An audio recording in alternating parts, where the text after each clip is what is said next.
All right, people, good morning and welcome to Strategic Business Management. Uh, I think we've got everybody in, so we can start. Uh, my name is Umesh Kothari, and we'll be doing these sessions today and over the next three sessions.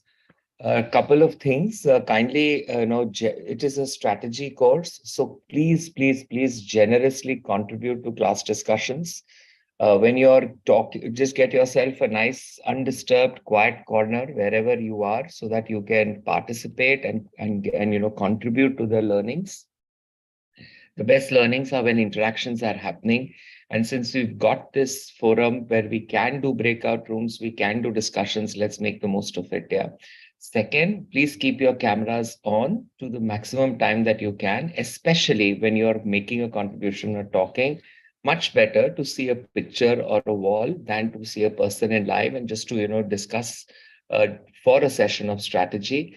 And also it'll help your peers to get to know you, get to interact with you, and use this opportunity to build this kind of a networking platform that's provided to you in addition to knowledge gaining. So these are the two things that I ask for. Discussions, please keep your mics off and on only when you're making a contributions, and keep your cameras on, especially when you are presenting or you're talking or you're discussing something. Cool. So we have got a total of 4 sessions, and during the 4 sessions, this is how the sessions are planned for. So personally, guys, an experience of about 25 years in markets like UAE, US, and India. And we'll try to bring as much of that into the classroom in the 4 sessions that we've got. Now, one of the good part is extremely relevant in today's times of strategy. You cannot do anything unless you've kind of built onto your strategy. So we'll be talking about it, and please feel free to share something from your workplace or something that you've known, and this whatever is being discussed is only to make it better. If not, I want you to post learnings, try and see what aspects of what we've discussed in the classroom are there in your organization. So there's two things. There is the async model that you would have read, which is great, and there is the live sessions that we've got. Now, instead of doing the same text, instead of doing the same concepts again, I'm going to expand it and try to bring in the industry flavor as well. Uh, the more we do that, the better we get, in addition to knowing what are the basic concepts of strategic business management. So that's basically what the course is all about. At the end, what we want you to do is re-emphasize or probably just build it into your business acumen, saying that, hey, strategy is essential or important, more essential now than ever. And because of what we are doing now, how do I use the various tools and techniques that we've been talking about, to in a strategy discussion that has happened at the pan organization level, or at the departmental level, or at the unit level, or at a project level, whatever be that level, your contributions can definitely, using the tools and approaches, can definitely add value to the discussion. And that's the learning objectives, both personally and also professionally. Yeah. And definitely, obviously, goes without saying, academically as well. So that's the learning objectives. And obviously, to make sure that everything is in sync, which is when you formulate a strategy, when you when you implement that strategy, and when you review that strategy. So these are the 4 sessions that are planned, and today we bring you the overview. And once we bring you the overview, we're also going to talk about one of the techniques of or tools of strategy, which is the balance scorecard. And that's what we talk about it. It's not there in the Async model, and I had the choice whether to include it or not. And I said we do something very, very essential, which is out there in the market, and therefore I have included that as a tool on day 1 itself. The second day, we're going to talk about more about environmental scanning. And in environmental scanning, we talk about the frameworks of PESTEL, Porter's 5 forces, Porter's generic forces, SWOT, very, very popular. And what is the role of benchmarking in strategy? So that's that. So these are more, environmental helps in formation of the strategy. Balance scorecard helps in more implementation of strategy. And then the next ones on day 3 are BCG, value chain analysis, and change agents. Help you work with. There are 2 of them here. BCG matrix talks about growth strategy, and the value chain analysis will help you do your operation efficiencies your processes much better. Change agents, again, in terms of transformation at the pan organization level. VRIO framework, more so at the processes level, more so at the resources level, and SOS metrics, again, at the growth level. And finally, after knowing all the tools and techniques, how are you going to set your KPIs right to be able to make sure that your strategy is in place or not? The IAs are also planned, and the IAs will be more or less focusing on our live sessions that we are talking about. Within the live sessions, there is emphasis given on what is very, very relevant to the industry, and that's what the IAs are based on. So if you've done your racing, which I'm assuming you have, if you've contributed generously in your live sessions, try and attend all of them. They're on the weekends. For some reason, if you can't, try and attend major of them. Missing one, I understand, but attending one is kind of not good, especially for a session of strategy and business and strategy management. So kindly make it, commit to it. And that's how your IAs are planned. If not, then please catch up with the recordings and make sure that the live sessions is something that you're familiar with. A lot of your, the end, all the IAs are based on that, and you will be knowing about it in terms of, after the first IA itself, we will be talking about how to answer the questions that are given to you, which we'll talk before that also. But post IA, after you've given it, it's a better understanding. So we will be talking about, if the question arises, what is the style, what are the answers that I'm expecting, to prepare you better, so that we both know what am I expecting and how should you be writing my answers. At the end of the 4th day, we will be talking about the final exam. I understand that the volume of information is huge, so we'll tell you on what to focus on. More importantly, how to write the answers. Yeah, and that is what we're going to be doing as our day 4. So that is your course plan or your course agenda that we have here. Nilesh, it will be a mix. I'm not sure about them, but yeah, I will tell you about it just before that. So majority of them are DQs. You need to write, and I think one or two of them have a mix of DQ as well as the MCQs.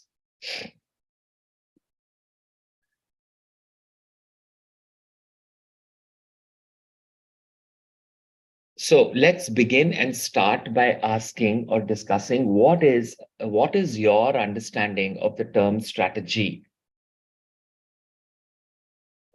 What is strategy to you?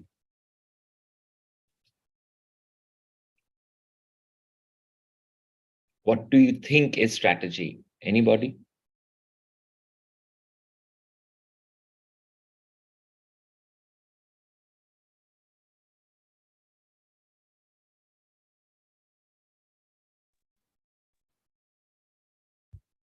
Can I, sir? Go ahead, please. So, I think, sir, a pre-planned way or technique or method to complete a task is a strategy. A planned way to complete a task is strategy. Okay, all right. Guys, I would prefer that you discuss and put on the chat, because through the chat is good, but there are a lot of back and forths that happen. So it looks like a probing session. So since we have the advantage of at least, to think, I would urge you to, discuss it rather than put in the chat. So plan to achieve goals. All right. Create a plan to achieve goals, execution of plans, growth for a plan. All right. So now let's talk another thing before we answer this question. What comes first, the plan or the strategy? Now, the industry is using these very, very synonymously. And probably there's a lot of mix between the two, but there is a difference between strategy and plan or goal, whatever you call the plan. What do you think comes first, the strategy or the plan? And obviously the answer has to be why, yeah?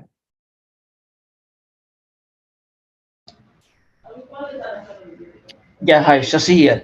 Mm-hmm. Yeah, first the strategy should be there, and then it should be followed with the plan. Okay. And why would you say that?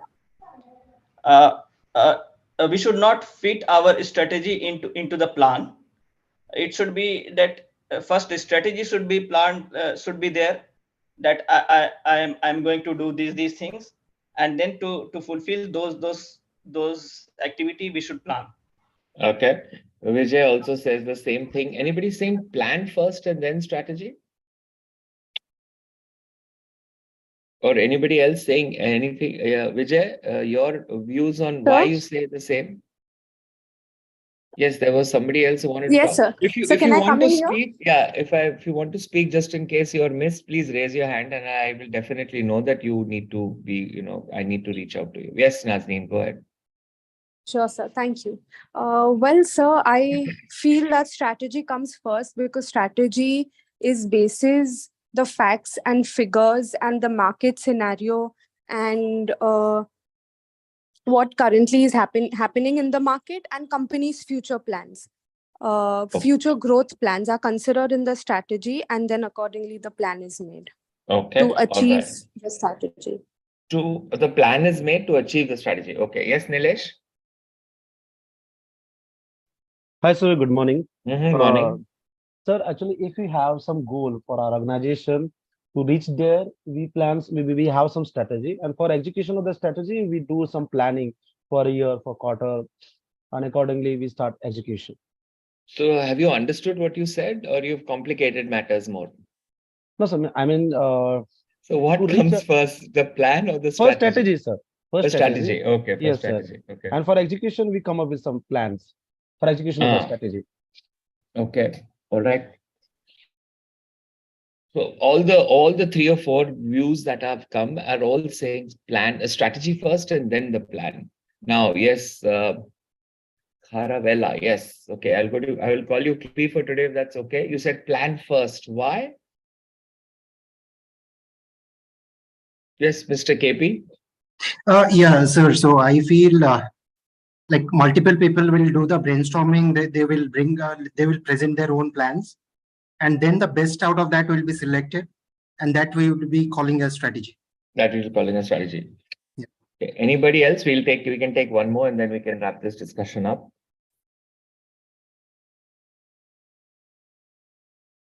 Anyone else? Hi, sir. Good Mhm. morning. Morning.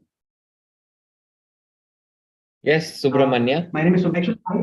I think strategy comes first and plan is second. Why? Because, for example, if I go through the scenario which happens in industry, like the marketing team will make the strategy before the implementation of the product, or means launch of the product, or surveying the market. What Uh-huh. then the plan will be implemented according to the strategy made. Plan will be implemented according to strategy. So you're saying strategy first. Yes, sir. Okay, all right. Now, I mean, I'll not assume you'll finish this class today at whatever time in the zone that you are in the world. And once you finish the class, you want to, it's a Sunday, nice, beautiful day, and you say, let's go out with my family or friends. So you are in the driver's seat and you go below your, you go to your car, reach out, and you wait for your family and friends to join you. When they sit with you in the car, what is the question that you ask them? Or you're just not going to ask any question? You will not ask any question, or will you ask any question? Yes, all of you are saying, what's the First plan? question will be, Where are we going? is everyone wearing seatbelts?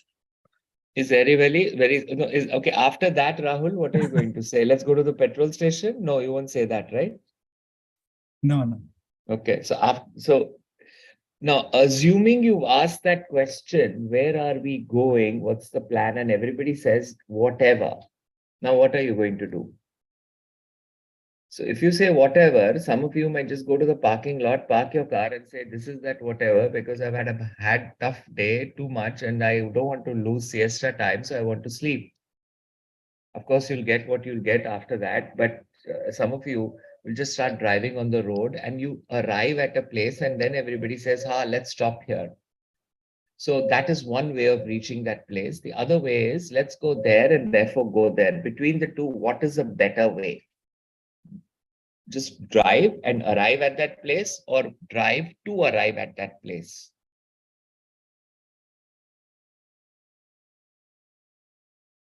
And when you've asked that question, what's the plan? If the answer is whatever, is that an expected answer?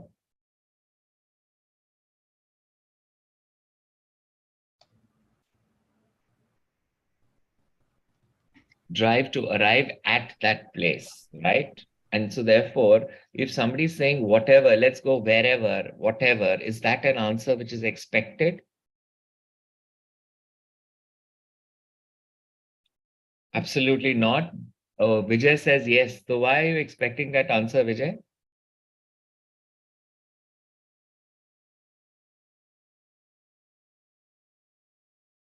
And if you're expecting that answer, are we fine with that answer? A typical answer is no, we are not fine with the answer, because we want to know the purpose. We want to know where we are going. And obviously, it's a waste of time and resources if you just drive around and then reach to the place. And then you are going to say, let's stop here. A better thing is, let's go there and then arrive there, and that is a better execution of your resources. So always the plan or the goal should come first and then the strategy. Otherwise, you're wasting your resources in a direction that nobody knows you're going. Now, you may call this as different things in the outside world. The concept that we're talking about is, you must know, where are we going, or what do we want to achieve? And strategy is, how will we achieve that? How are we going to achieve it? So hence, the plan should always come first and then the strategy. It will never be the strategy first and then the plan, because then you're wasting your resources in a direction that nobody knows. So when we sit, what is happening is, you're not changing the plans. You're changing the way to achieve those plans because of the uncertainty that is around you. We have become so agile that we want to change our plans, no, to achieve our strategy. So our strategy goes on changing. Your vision, mission, the ultimate plan remains the same. So your vision is a one-liner description of your organization. Your mission is a little bit more detail of that stuff or of that vision. And then you might have some detailed goals listed. And from the goals, you're going to say, now tell me, how will we achieve them? So the plan comes first, and then the strategy, never the strategy first, and then the plan. Is this clear, guys? Any questions, anybody on this? So we are telling that the plan and the goal will be same, right? Yes, correct.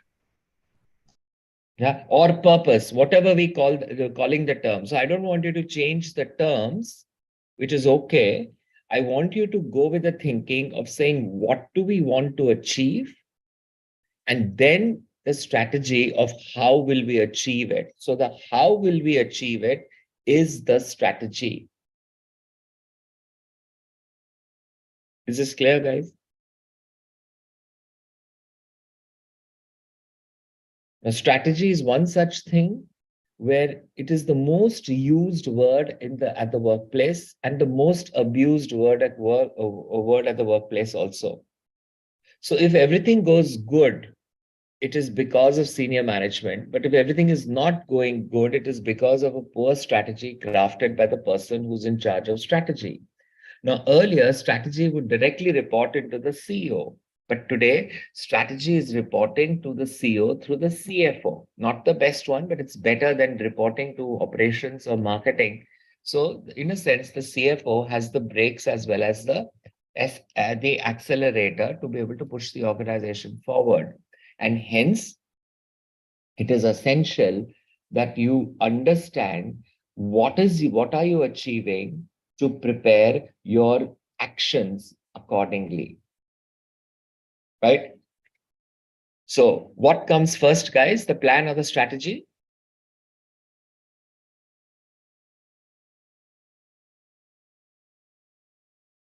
Okay, lovely. And obviously, the strategy will follow. Very good.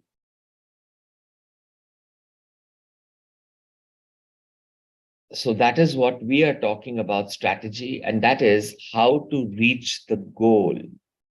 Okay, so if you don't have the goal, you're like just wandering around without a purpose, then you're wasting organization resources. It's about it is progressive. It's about a change that is for the betterment of the organization. It is moving your organization not physically, but in all the KPIs that you said, taking the organization forward, ensuring that things happen, making sure that the best comes to the organization and its stakeholders. Sir, Yes. may I? Go ahead, I please. think there's a slight confusion with async. I did go through first few chapters of async. Right. Over there, the way it has been portrayed as strategy is like a decision which has been taken by the corporate level, by the mid management, and by the functional levels. And planning is execution of those strategies. Okay. So the that terms that they have again used is in the Mhm. industry, we don't use it like this. Yeah. So therefore, the way you see that, Vijay, just to avoid any further confusion, you see the plans that they're talking about for execution are the initiatives. Okay. We are Understood. talking a step before the strategy. Understood. So we say, whatever the term is, how do we get there? Sorry, where do we want to go? How do we get there broadly, and how do we get there specifically through the initiatives? And that is also sometimes, therefore I say there's a lot of confusion on these words. Forget the words, let's understand the concept. Clear, Vijay? Yes, sir. Understood. Please All proceed. right, good. So therefore, what we want to do is you must have these two skills, very, very important. As a strategy person, you must have the strategic thinking. And also importantly, you must have strategic planning. What does that mean? Thinking means agility, and planning means focus. And we will have a talk about this a little bit more towards during our discussion as to what will happen if you lose focus. Disaster, can I say that? If you want to go westward, if you lose focus on that, you've arrived eastward. Good or terrible? Obviously, terrible in today's times. Okay. And agility or flexibility. And because of that, you may have to reassess the way you are working in the environment that you're operating in. It's not, any change is not very simple. Any abstract environment is not very simple. Any agility is not very simple. There are too many distractions. So therefore, staying on focus is not simple. And hence, strategy is not simple. It is a tough job. And plus, you understand it. Imagine you want to make your organization understand it. Another tough job. And as I said, everybody has a view on this. If you just open up this question at the workplace, hey, what comes first, the plan or the strategy?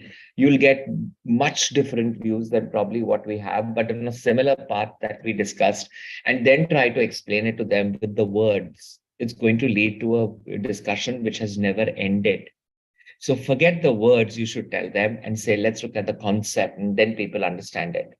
Yeah.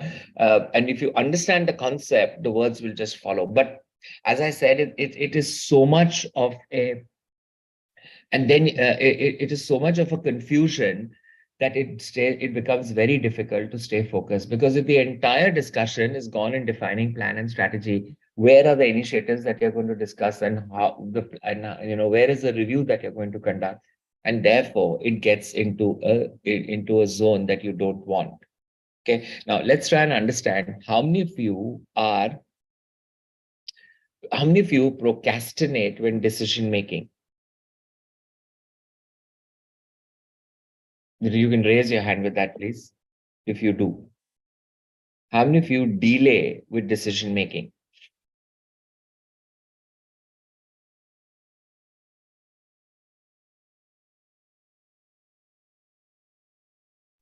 How do I raise my hand up? There's no signal here. There is no, the right hand side, you should have. Okay, Jyotishman. Okay, wow. You say there. Vijay, what are you saying? I can't find raising the hand option. Is it? Okay. Somebody did, yeah. So can you, yeah, Sunil, can you also help? Where on your button do you find that so that Vijay can do? Sunil, what about you? Yes, sir, I know. Sometimes I find it Sometimes, difficult okay. to, yeah. So can you all raise your hand, those you can, and just let me see if I can count the number of people. So Vijay, you can find it in reaction options. Reactions. There is a option called reactions. Okay. So out of a list of 25 people, I have got about 10, 15 of you who've raised your hands. And okay, so out of 25, 15, and this is a common, thank you guys. This is a common phenomena at the workplace. And therefore, the other day I was reading, and this is what do I say? LinkedIn is offering a course now on how to overcome procrastination in decision making. So obviously, the problem is grave at the workplace, and if there is a certification for it, which means people should come out and do this. And this is one of the biggest barriers for strategy, because it's very easy to go into a meeting and and sway the meeting in a different direction, whereas it's very difficult to stay focused and take a decision on it. Okay, so today in our second half of our session, we'll be probably doing a role play on decision making, on strategy, where we'll see how does the group behave in terms of whether they stay focused, they take a decision, or they don't. Yeah. So we'll try that out. So good. So you must not procrastinate. The rule is please take a decision with whatever information, data, insights that you have, but take it. Don't take it based on I think, take it based on I know, and therefore backed up with data, and therefore data-driven decision making. Even if you have 80%, don't wait for the 20% because that may not add a lot more value. It's okay, go ahead and take it.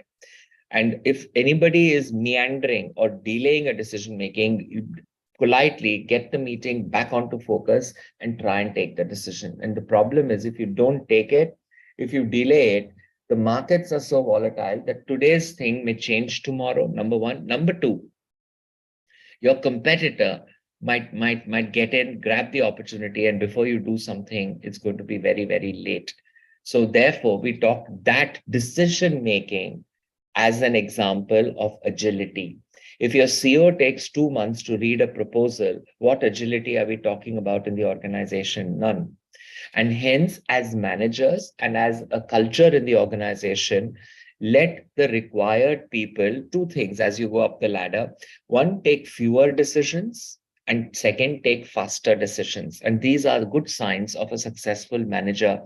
Take fewer decisions. So what does that mean?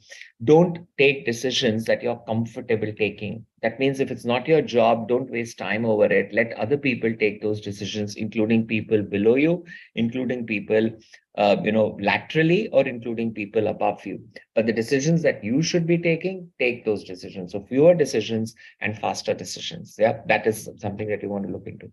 Asta, do you have a question, or you need to? Hello, Asta. Okay, good. Thank you. Otherwise, my KPIs go for a toss. So it's important that you stay focused and you do a very good combination of flexible thinking as well as focused thinking. Two things that you must understand is operational effectiveness is not strategy. It is how you do things efficiently. So your process reengineering is not strategy. But organizational effectiveness is strategy, which means as an organization, are you achieving your desired plans or goals or not? And if you're not achieving them, however effective you are is of no value, because it is not going to yield results. So for the success of the company, the strategy is said to be successful when it is meeting my goals or plans or objectives, whatever you want to call it. What do we want to achieve gets achieved through a strategy, and that is organizational effectiveness. Process efficiency, automation, digital transformation is not strategy. Okay, I have a dictionary of lovely words that we all use very loosely at the workplace or hear people talk about it. And when you ask them what it means, they say we don't know. And some of these words are digital transformation. What is digital transformation? People don't know, and the initiative fails. Another one is innovation. And somebody asks them, are you innovating? Nobody knows the answer to that question. Also, agility is used very loosely. Also, things like low-hanging fruits. Nobody knows which fruits, where, and what to do. And therefore, these are good words to use in the organization, provided they have a purpose and they have a meaning and they are aiming to achieve something. Right. Now, just a case in point as an example, suppose we say innovation. So when we are formulating our strategy, our innovation should, now, if you're an ice cream manufacturer, for example, and you make vanilla ice cream, now your strategy or your plans could be, we are making a vanilla ice cream and we want to make the best vanilla ice cream in the industry. That could be innovation. I want to put a cherry on top of the vanilla ice cream, and that could be innovation. I want to introduce 32 flavors, and that could be innovation. So innovation could be any of these things, provided you know what is innovation, top down, right from the CEO to the support staff. But what happens is organizations don't have the resources to produce an average vanilla ice cream, but their objectives are to achieve 32 flavors. So the objective itself is at fault, and then they blame it on people, saying, I don't have the bandwidth to achieve what I intend to achieve, and therefore there's frustration from day one itself. That's not something that we want to do. We want to be aggressive, but yet at the same time realistic.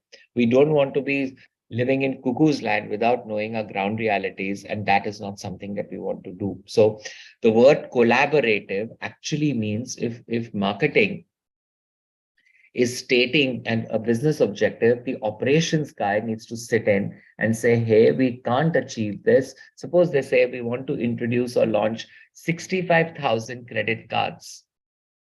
We've only done 20,000 up to now. So the operations guy needs to step in here and say why you can't do 65,000, and to be able to do so, what are the changes that are required? And both of them sit together.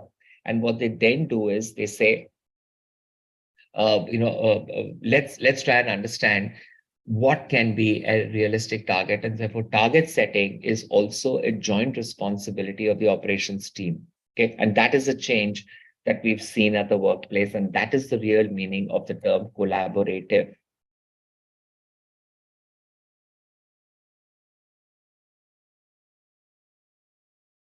Okay, and both are essential, but I think to determine whether your strategy is successful or not, you need the latter, which is organizational effectiveness.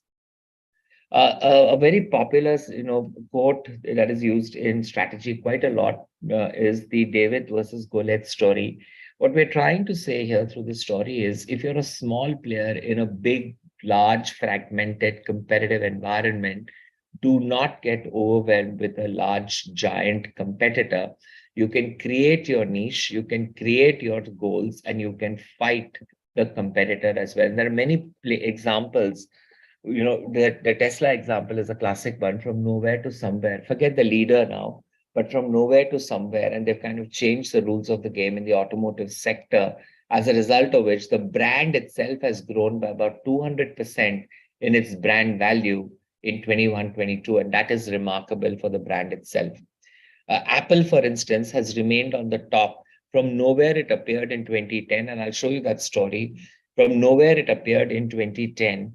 And it stays the number one in terms of what it was. So, there are enough examples to say, create your niche and create a lead. Nokia, for example, was a lead, but was not able to look at the environment and, adapt itself to the environment, take agile decisions. And therefore, Nokia is where it is nowadays. Kodak was another example that we saw. So, you must always stay afloat, number one. Number two, if you're a small player, don't get overwhelmed with a large player, and don't get intimidated. Fight the battle, and you should be able to create, as they call in business, you should be able to create your VSP, or value selling proposition, that should give you a competitive advantage in the marketplace. Okay, so what is strategy again? Coming back to it, strategy is basically nothing else but telling you how are we going to achieve that something that you want to achieve. So what do the professors of strategy at the global level define strategy at?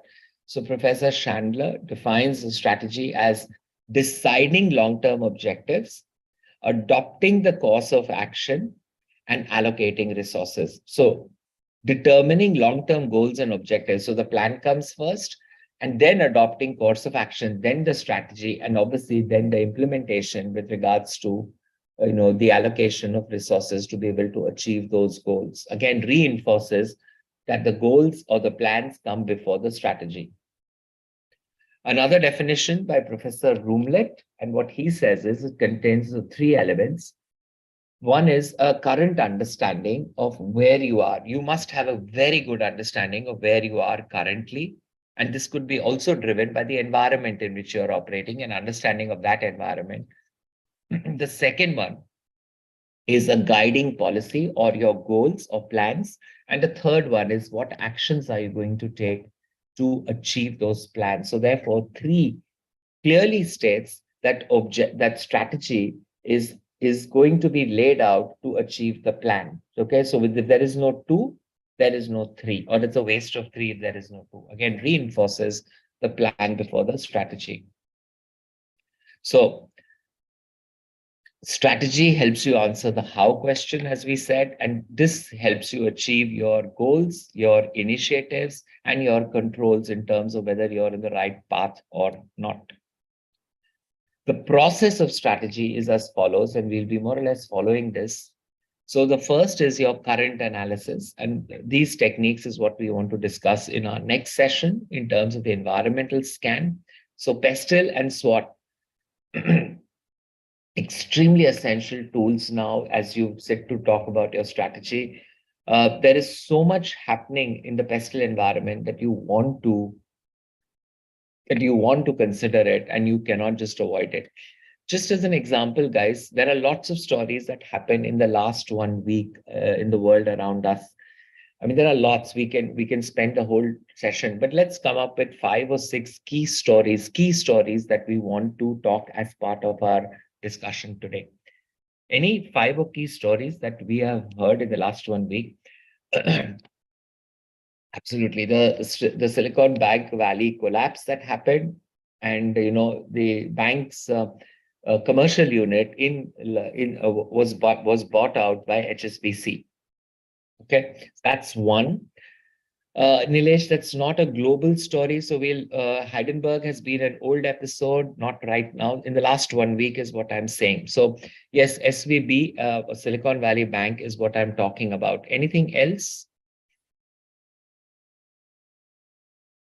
Perfect, Rahul. The Credit Suisse UBS, UBS taking over Credit Suisse upon intervention by the Swiss regulator too, and along with that, let's put the chaos or the downfall of the Deutsche Bank also, which was talked about yesterday when they announced they're going to buy back their debt.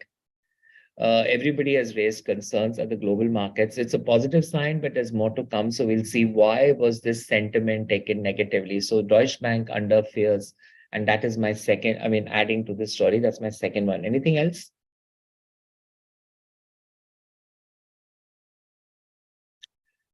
Fed raising interest rates by about 25 basis points one more time, and we'll see what are the economic implications of this going forward, because everything that you had or think of buying on a loan has gotten more expensive. So that's my third story of the week. Anything else? Yes, Jyotisman. Hello, sir. Hello. Hello. Sir, Hello. Sir, actually, recently one Hindenburg row came up. I mean, a new report has come up regarding one company in US. Okay. But they did. Okay. What did they do? But it's not making waves to come in the 6 points. Yeah. But yes, tell me what did they do? Some fund mismanagement and money laundering case came up. Okay. Their CFO has done some money laundering, and they have yes. Yeah, so the credibility of the firm is under question now. If they had come up with the Adani report, everybody's saying, look at this firm itself, and the firm's credibility is under question. All right, so we'll take that as the fourth point. 5.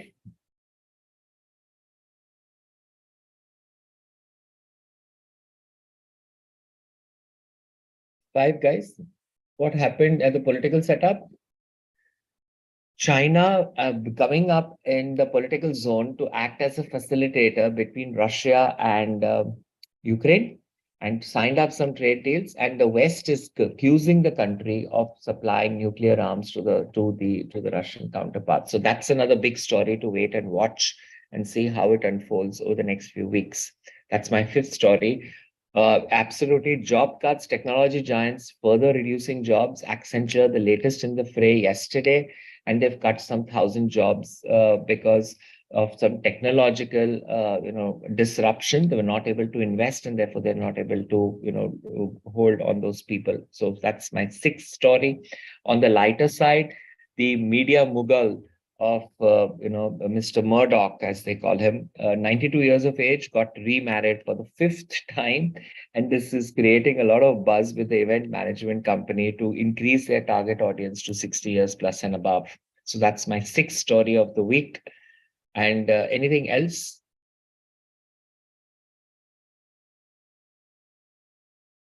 Inflation is therefore back a topic for discussion. People are saying it's not far away that this beast is going to come back into the economies and into the consumer buying habits also. So that's my sixth story of the week. Now, in a week, if I have these six, there are many more, of course, but these are my six stories. So in a week, if I have these six stories, and if I'm sitting and doing my strategy, do you think my strategy is going to change?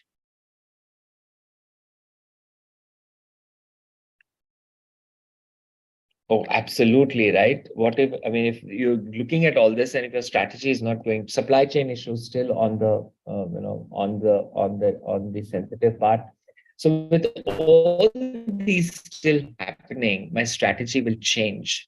And if my strategy is going to change, what worked yesterday is going to be relooked at it today. Okay, that takes me to my next question.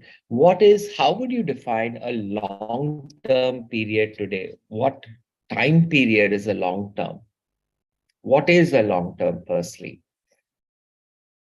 Is it 1 year, 2 years, 5 years, 10 years? What is long term?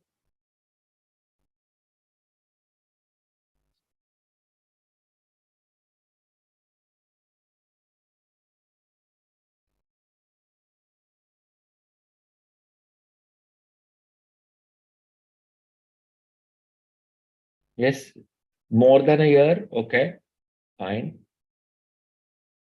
Anybody else? Long term? And then what is medium term? And then what is short term?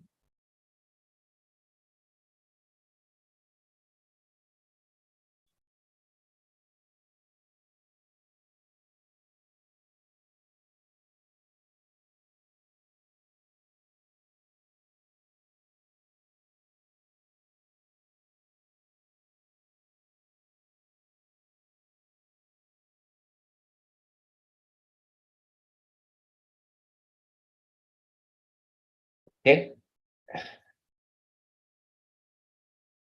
Typically, guys, good, in today's times, there is no long term.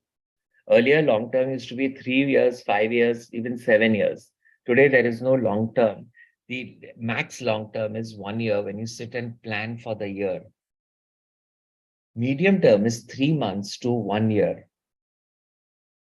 And short term is every day to 3 months. So what we are now grappling with till now, and probably more time of that, is we will be talking about more and more strategy in the short term. During the pandemic and little after the pandemic also, we used to have regular management review meetings, probably on a weekly basis. That timeline has gone to a monthly basis. One good thing that's happened about that is when we discuss our review mechanisms, what we are reviewing is our goals and plans on a weekly basis, with scenario planning being provided on about 5 or 6 scenarios being presented at the workplace, saying if it's not this, then it's plan B, plan C, plan D, plan E, plan F, to be able to achieve what we want to achieve. Okay, so we are still in the short term, and with all the 6 things that I said, there are many more. This is the kind of volatility around us. It becomes very, very difficult to stay put and you take your decisions, and that is where the mind of a visionary or the mind of a strategist becomes very important, and therefore the mind of a strategist is data-driven decision making. Okay. Any questions, people? Are we going good?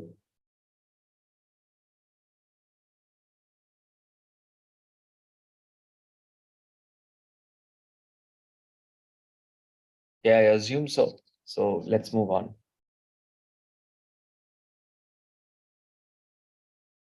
So that is what I talk about as PESTEL, SWOT, and internal assessment. And with that, what I now talk about is defining my strategic objectives.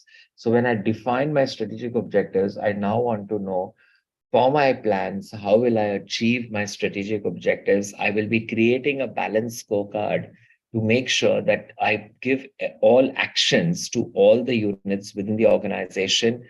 I will make sure that people agree, they know what they want to implement, and because they want to implement, I will then go into the budgeting and planning session so that the financial resources and the manpower resources and the technology resources are all provided for them to implement the plans that they have thought about and the strategies that they want to implement. Okay, so that is basically my planning process. You call it as strategic planning process, you call it as business planning process, you call it as annual plan, whatever you call it, but that's basically, by and large, every organization does this. What is really, really important is it cannot start without this. If this is not there, all of this is going to be failure. So this has become very, very critical to look at it. So, you can, and this is obviously done at an annual level, can't be done every day.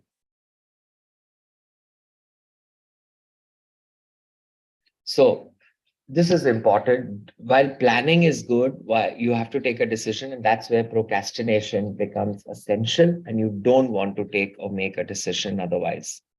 So, this is some examples that we must have heard quite a many times, which says Netflix, Uber, Apple, Amazon, Airbnb.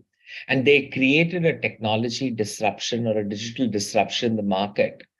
Why do you think, based on what you read, why do you think, or what was the purpose of this, or what was the benefit that they provided to create a disruption? Was it a benefit or was it a problem?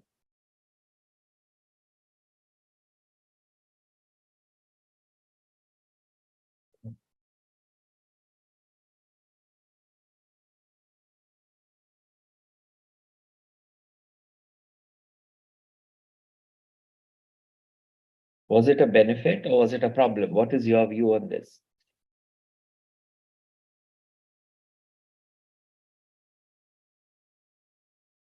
It is a benefit. Okay, both Subramanya and Shashi are saying benefit. Why a benefit, please?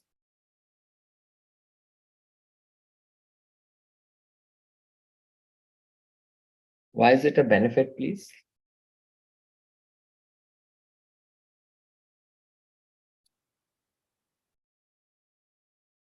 Okay, I don't understand level of service. So Subramanya, there it goes. It's better to talk than do this. So level of service means what? A benefit. Why is it a benefit, please? Actually, sir, compared to the other industries, they are pioneers, and they come up with the innovative ideas to provide a service which is far better than other companies. Okay, which is true, but they thought of the service, and I think Shashi, your answer is they kept the customer in mind. Any disruption that you provide, if it is going to reduce costs, it's going to be a poor execution, not going to yield results. And a classic example there is, try talking to the chatbot or series of banks, and there is more frustration than convenience because they've done it to reduce costs. But if you do any disruption to make it more convenient and make it really customer centric, then these are therefore what you see are success stories, because they kept the customer in mind, and for the customer, therefore they came up with the right proposition, right? And this is what makes it important. So strategic direction, as we said, first you have the vision, then you have the mission, and then you have your strategies aligned to your mission and vision, right? So your strategies are nothing else but your actions that you want to take to be able to achieve your mission and your vision. Two things, red ocean and blue ocean. It is the need of the hour that whether we call it blue ocean or we call it design thinking or we call it innovation lab or we call it quality circles, whatever we call it, but we have to come up with new propositions, newer markets, And the biggest point here is we don't want to look at trade-offs of either provide value or provide differentiation. We want to provide both to our customer. Earlier, we used to provide either cost benefits or value benefits, and that has become difficult to provide both to our customer here. So we are breaking it off and providing both to our customer. We want to make competition irrelevant, and we want to come up with a space which is full of blue ocean. And lastly, therefore, we want to realize the demand that we want to. So these are easy said than done. And this requires a very good understanding of what we want to do and a very robust preparation of how we want to do it. So what has FedEx done? FedEx has come up with an innovative plan for its businesses, where what it does is it is providing Sunday deliveries for its staff or for its customers, not because it wants to keep its staff busy, but because Sunday is convenient for the customers to receive their packets, and therefore Sunday deliveries is what they started. Starbucks, a classic case in point, where the Starbucks, it is actually a benchmark for organizations, including like Microsoft, to be able to come up with best services, customer service that they provide to its customers in store. So from a coffee on the go to coffee culture is what they actually came up with very nicely in terms of what they do. And, there is a place here, and it is a beautiful community out there. And the community has two entrances. One is getting into, and the other one is getting out. So there is a Starbucks store at both getting into and getting out at both ends of the street.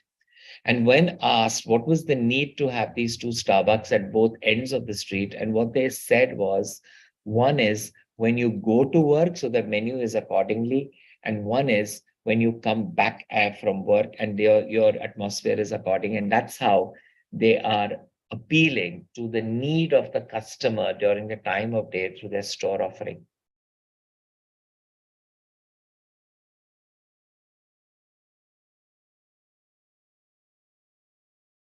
Okay, any questions so far?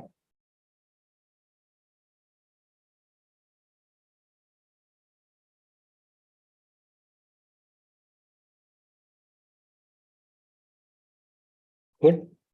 So ultimately, if you talk the pestle and stuff, this is how you will plan your strategy, your planning. So it has to be top down. So whatever is at the corporate level has to drill down right to the unit level as well. So if I am saying at the corporate level, I want to offer innovative products and services. This innovative products and services will go in which all departments' plans. Yeah, at the corporate level, I'm saying I want to offer innovative products and services. How is it going? Which all departments are impacted with this, people?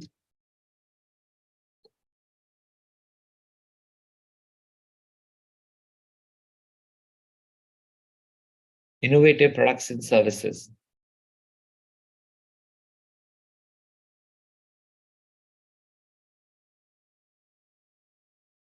Hello, guys.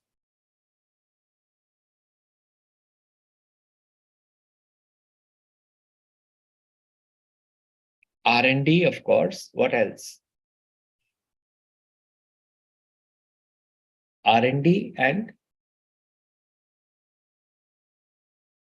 sales and marketing, R&D, yes, even operations, because they'll have to partner to produce, even IT. Yeah, that's R&D, innovation in the product or process. So that's IT, operations, marketing, R&D, all these departments get, and even human resources, because they may want to provide the right kind of people. So everybody, in a sense or the other, is contributing to the corporate level thing of innovative products and services. So that's my plans, and those have to be aligned. And from the alignment, then what I need to do is implementing those plans. And then as we said, how do I define innovative? How do I define concepts like being the best employer or the best place to work? And all those things have got to be defined as my KPIs or as my control mechanism. So plan, implement, and control. And strategy in the planning mode, what we see here is right from the mission downwards to tactics is something that you want to focus on. So you have your vision, you have your mission, you have your objectives, you have your targets, goals, strategies, and tactics. Yeah. So I think Vijay, you spoke about it in your racing model. What they're talking about is your initiatives or tactics to implement your strategies. Okay. CEO becomes very, very important here, and the CEO becomes very important because the role that the CEO plays is committed to strategy. If the CEO is not committed to strategy, and if the strategy is not blessed by the CEO, this is not going to work. My resources in terms of using technology, financial, human, IT, all need to be focusing towards achieving the strategy. Okay, and strategy should be set up to be approved by the CEO. And once you approve your strategy, obviously, it requires trade-offs because everything has to be prioritized, and everything which is going to help you achieve your strategy gets super prioritized compared to the others. And for all of this, you need the central body's central person's advice and blessings, and that's the CEO. Without that, fortunately, unfortunately, like it or not, it's not going to work. So if the strategy is good, it's a reflection of a well-executed, well-planned, well-committed strategy, and the CEO has to be credited for it. But at the same time, if it's not going good, the CEO has to also be taking the blame largely because of lack of commitment or lack of review or lack of implementation, and something there needs to be found out, of course, with the strategy person who's going to facilitate it organization-wide. Next, choices that shape a strategy. And obviously, you want to choose what you must prioritize on, what your business model should look like. Should you go outsource, insource? Should you take advantage of the gig economy or the freelance model that's out there? Should you make or buy as far as people are concerned? Should you develop it in-house or should you develop it through an external agent? So all these are business models that you want to take. Should you develop a CX framework within, or should you partner up with somebody outside to get the benefits of CX and analytics? So that is something that you want to decide as a business unit. Do you want to develop your fraud and risk models in-house, or do you want to outsource it? Yeah. And therefore make those choices. And these choices have got to be yielding the results that they are supposed to be doing. Again, any transformation becomes important, and these transformations require the blessings of the CEO. This third point is what I want to draw your attention to. Initiatives were cancelled by about 45% as they move from stage 1, which is planning, to implementation. By the time it reaches stage 3, which is the rule on the ground, they fall by about 70%. And that is the thing that McKinsey is saying, that if your plans are not thought through well, then they don't see the light at the end of the tunnel, and they do not get delivered, and they do not get implemented. Yeah. Key transformations need to be on target. You must focus on your resources. You must always conduct a in-depth, self-analytical, also called as root cause analysis, to make sure what happened with the initiatives that were supposed to be done. Were they implemented? Great. But if they were not, what were the reasons for the gaps in those timelines or delays there? And that has to be understood very well. Okay, now before we move on, you have these three options, guys. Which, in your opinion, is the most difficult one? There are three aspects to strategy, which we saw: strategy development, strategy implementation, and strategy review. Which of these three, in your opinion, is the most difficult one?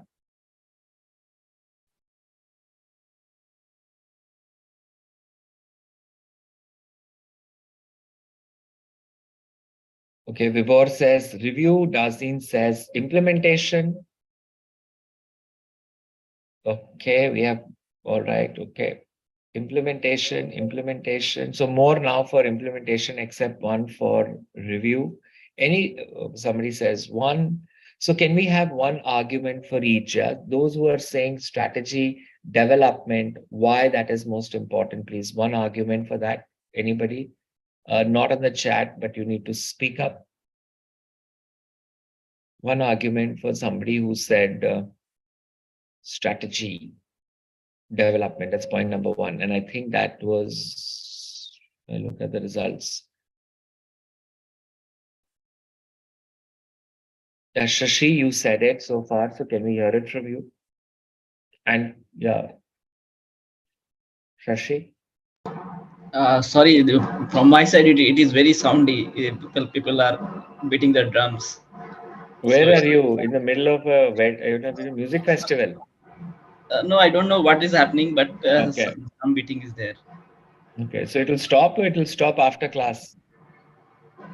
I can't say. Just now it started. Just 10 Okay, minutes. so can you quickly, instead of that, just say your views or no? I told that top management should focus on building the strategy, and the middle management should focus on the review and then implementation part of the strategy. So then if you're saying for the company, you're saying everything, right? We want one answer. So we don't want, if you were to select one answer, 1, 2, or 3, you're still saying one? But my opinion will be based on which management we are talking. No, I want at the company level. Definitely, if a strategy is there, then implementation part should be on the priority. The better the implementation, it will work more beneficial for the company. Okay. All right. KP, you want to add something there? Yes, sir. So I feel development. Sorry, how do I pronounce your name? Is it? Yeah, it's Caravella. Sir. Caravella, huh? Okay. Yeah. All right. Okay. Yeah, so I feel development is the most difficult part of strategy, because like there will be like a diverse set of inputs that the management they need to consider, and there are high chances that some of the inputs might get missed, or like the right inputs may not be available at the right time, and there can be data errors which can facilitate strategy making. So yeah, so there are a lot of uncertainties. So that's why I feel development is the most difficult, aspect of strategy. Okay, good. Now, implementation, anybody please? Hello, sir. Sir, I believe implementation of the strategy is much difficult and challenging because development planning and everything is on pen and paper.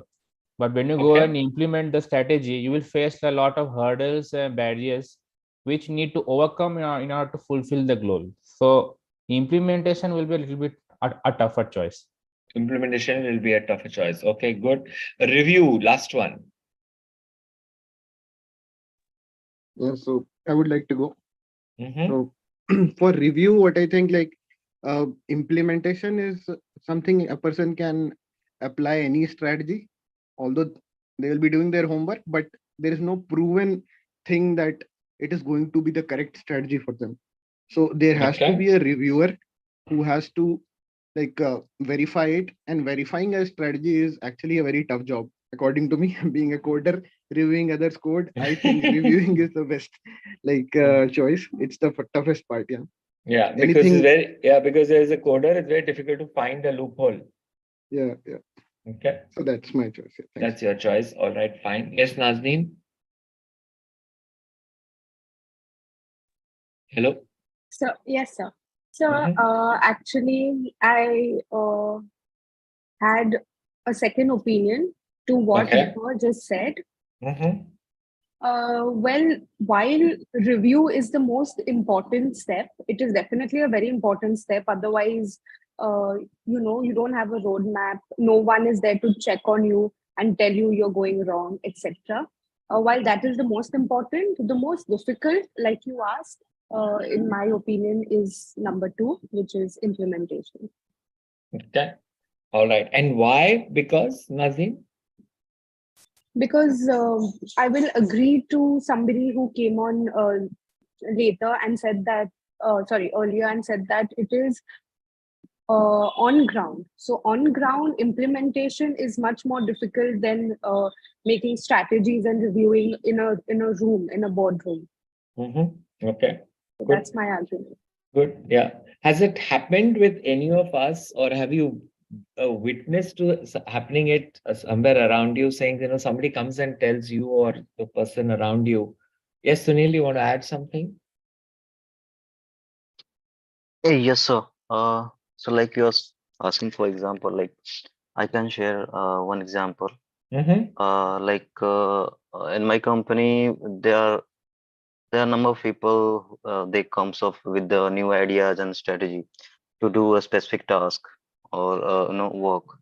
But and there's management, they can approve it and they can implement all the things.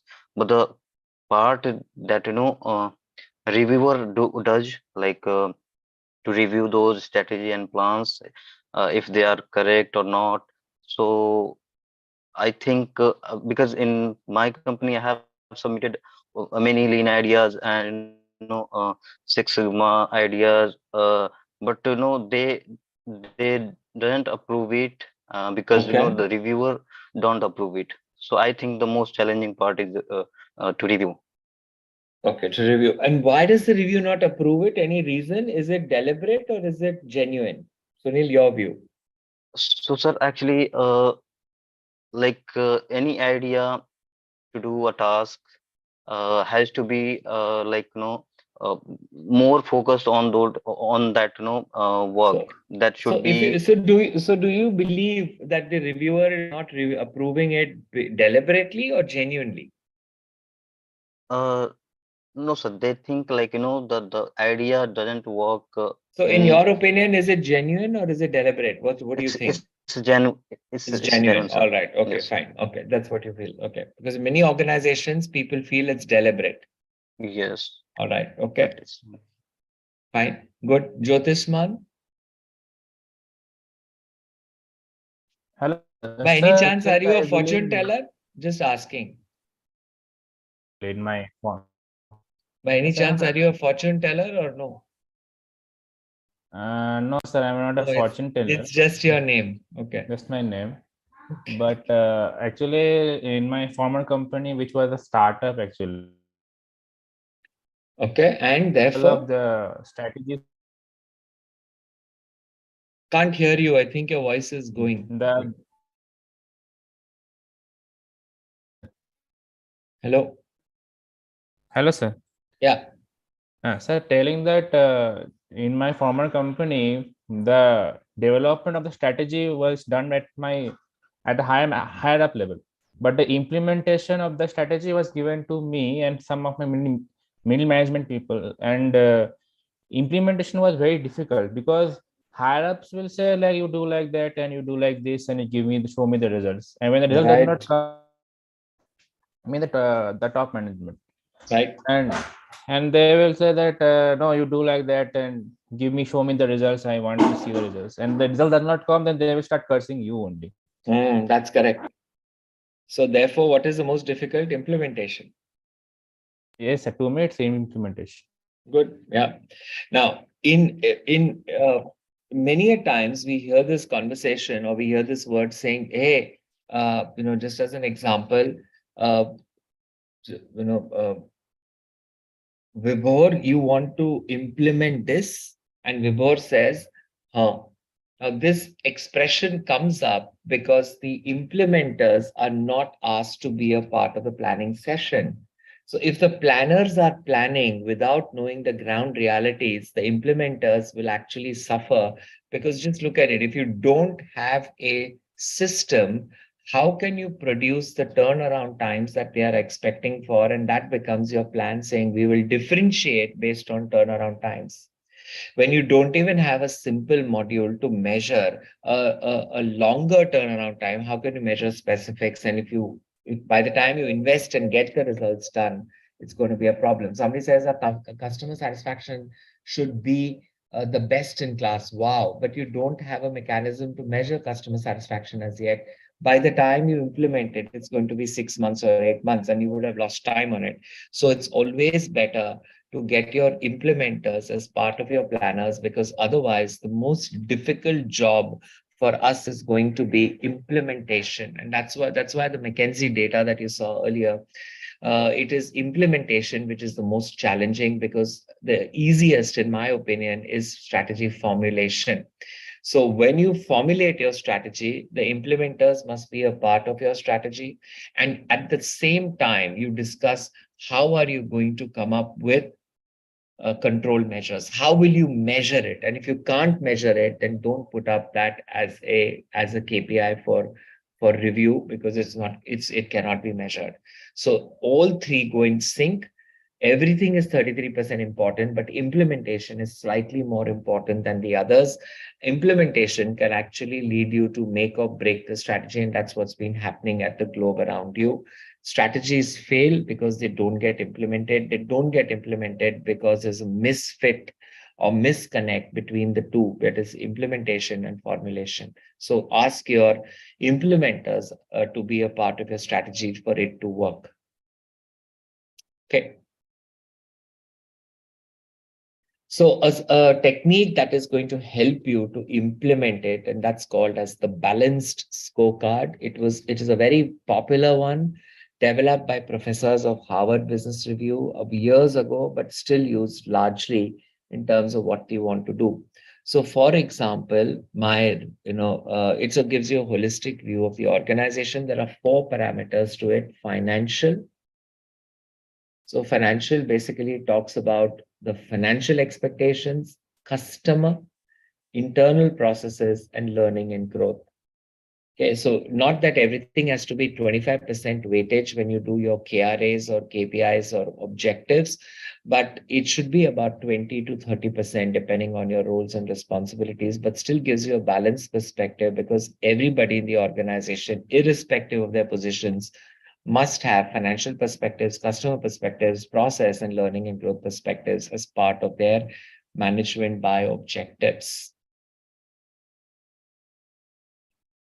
How do you do this? You first decide what your strategy is. You create a balanced scorecard, and then you use your balanced scorecard to create a monthly review or a KPI mechanism to make sure that your organization is moving in the right direction. Some challenges, and while there are many challenges, some challenges exist. Share it. Some challenges exist that you want to be mindful about, and I'll select the most common ones. General challenges, and these general challenges are basically selecting the wrong coordinator. So if, for example, Nazneen is been doing a lot of work in her department and she gets selected as a coordinator, but she's not doing any strategic kind of work. What she's doing is probably a lot of customer related work, complaint management, etc. So select the right coordinator who has the clout and understanding of that department to be able to work with you and provide you the information that you need to. Never select the unit head and never select the support staff, because for them, you want somebody who's going to, get you the information. So always select a person who's an all-rounder. And if you don't know, ask your the head of the unit to provide a nomination, not of the junior most, but of a certain level, who has the maturity of the mindset and who has the elasticity of taking a decision and bringing the information from the department. So that is very, very essential. Design challenges, you may have wrong measures, you may have vague measures like I will automate my processes. That's great, but which processes? What do you mean by automate? And you must have these kind of things. As I said, turnaround time, there is no data, but you want to reduce turnaround time, complaint management, etc., etc. You must make sure that your design challenges are there. And then implementation challenges. You just tell people that you've not achieved it, but there is no action that comes out of it. So all these challenges, if overcome, you can get the right reap or get the right results of the balanced scorecard. It's going to help you achieve what you want to achieve. So make sure that your balanced scorecard is put in place, and not just put in place, but make sure that it has no showstoppers. A lot of organizations say that the balanced scorecard is not working for me. This is not happening. That is not happening. Not because the framework is bad. It is wrong because people are not overcoming these challenges, but otherwise an extremely powerful tool to implement your strategy. You must make sure that your objectives are aligned. So Vibhor's objectives are aligned to Nazneen, who's his manager, which is aligned to the departmental heads, and therefore all the objectives are aligned, and the balance scorecard helps you do that. It is the strategy person and the HR head sit together and make sure that at the pan organization level, these objectives are therefore aligned to the balance scorecard. Okay. The other one is your objectives. And when we look at objectives, we would have heard this word called as SMART. So specific, measurable, achievable, relevant, and time-based. And that's how your objectives should be. One more time, it should be a complete link from the corporate level to the business level to the functional level to the implementation level. And if this is not aligned, your organization is, setting itself up for a disaster. Okay. Any questions, people, so far?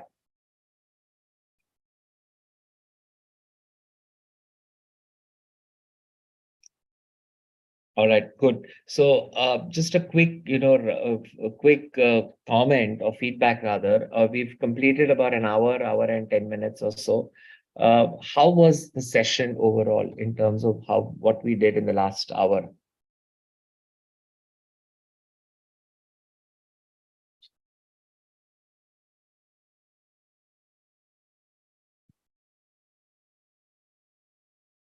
Hello, guys.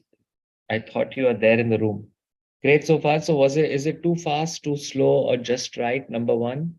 And number two, is it interesting, insightful? Okay. Good. Thank you for giving that feedback. Nazneen, Sunil, Mansi, Jyotisman, Shashi. All right, cool, Vijay. Great. So we will continue with the same pace and the same approach ahead as well, and we'll try to get in as many real life examples as we can into our discussions. Okay. Now, today is our day one. Let's ask you that question. Do you want a quick break for about 10 minutes and we come back and continue? Okay, sure. I mean, what a stupid question, but yes. Okay, so let's give you your 10 minutes and then let's come back and continue with the discussion. Yeah. Okay. So see you in 10 minutes, please.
Right, people, are we back?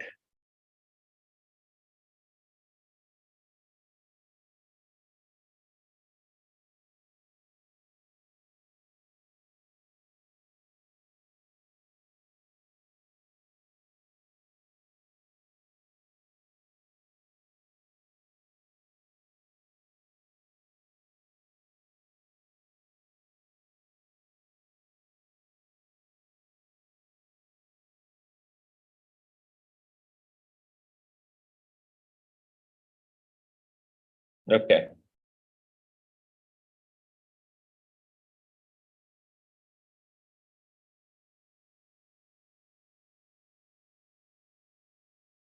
Okay, guys, let's move on. So this is something that is really helped me a lot to stay focused. And this is a classic example. I found it in an article, and of course, you may have read it or may not have read it, but it's a good one, and I thought I'll share it with you. It's about the bridge on the river Chiluteka. What this says is there's a river in Honduras in central Alaska, the river Chiluteka, basically.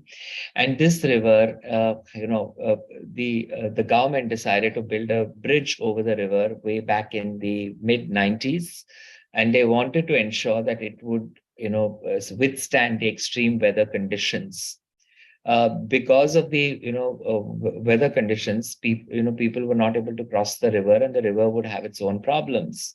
The new Chiluteka bridge that they gave the contract to a Japanese firm, and they used the state-of-the-art machines, the state-of-the-art materials to build this beautiful bridge through.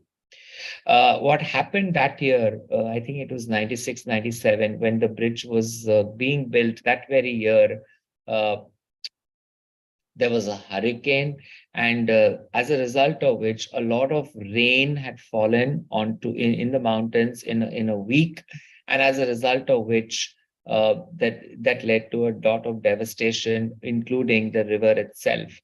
What the river did was, it kind of it kind of destroyed the way it flew. It kind of destroyed the lives around it, and there was this problem.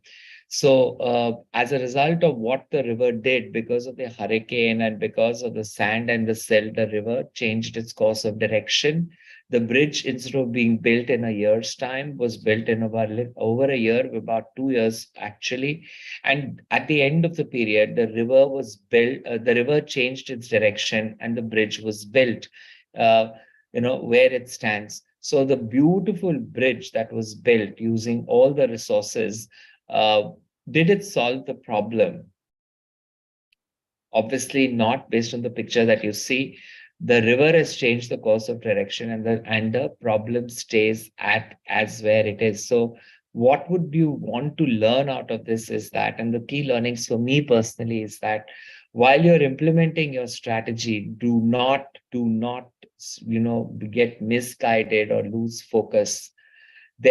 Firstly, that is important. So do not lose focus. Be very wary of what you had. And to the extent that the river changed its direction, and to the extent that the bridge was built, instead of continuing to build, you should have stopped at it and probably, repaired it then probably repair it now. It's much more difficult now than then. That's one reason.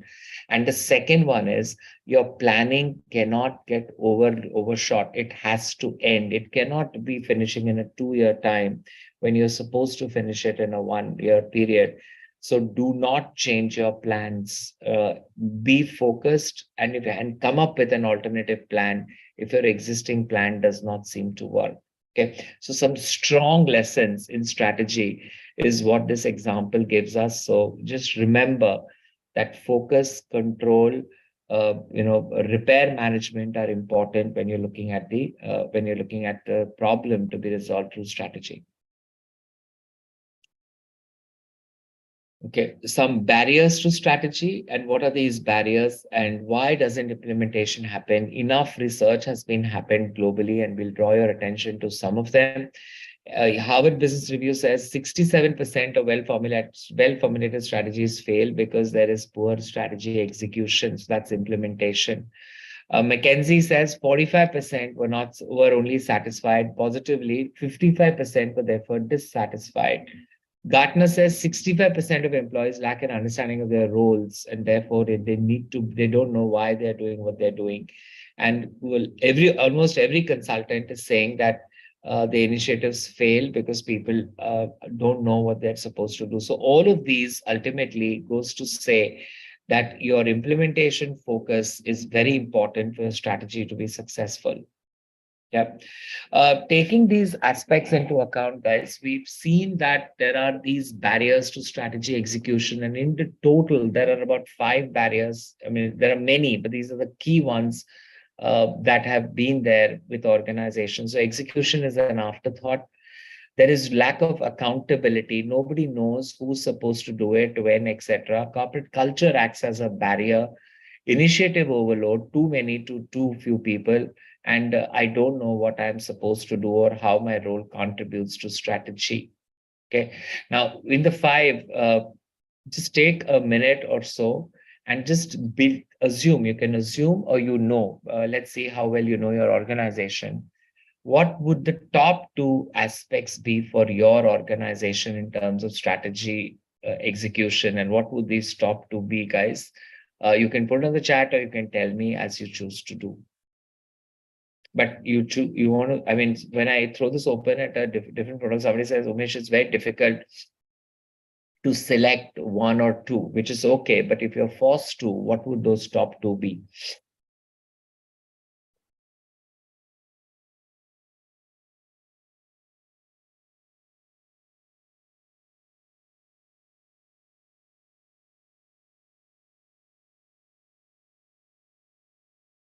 Two and three, all right.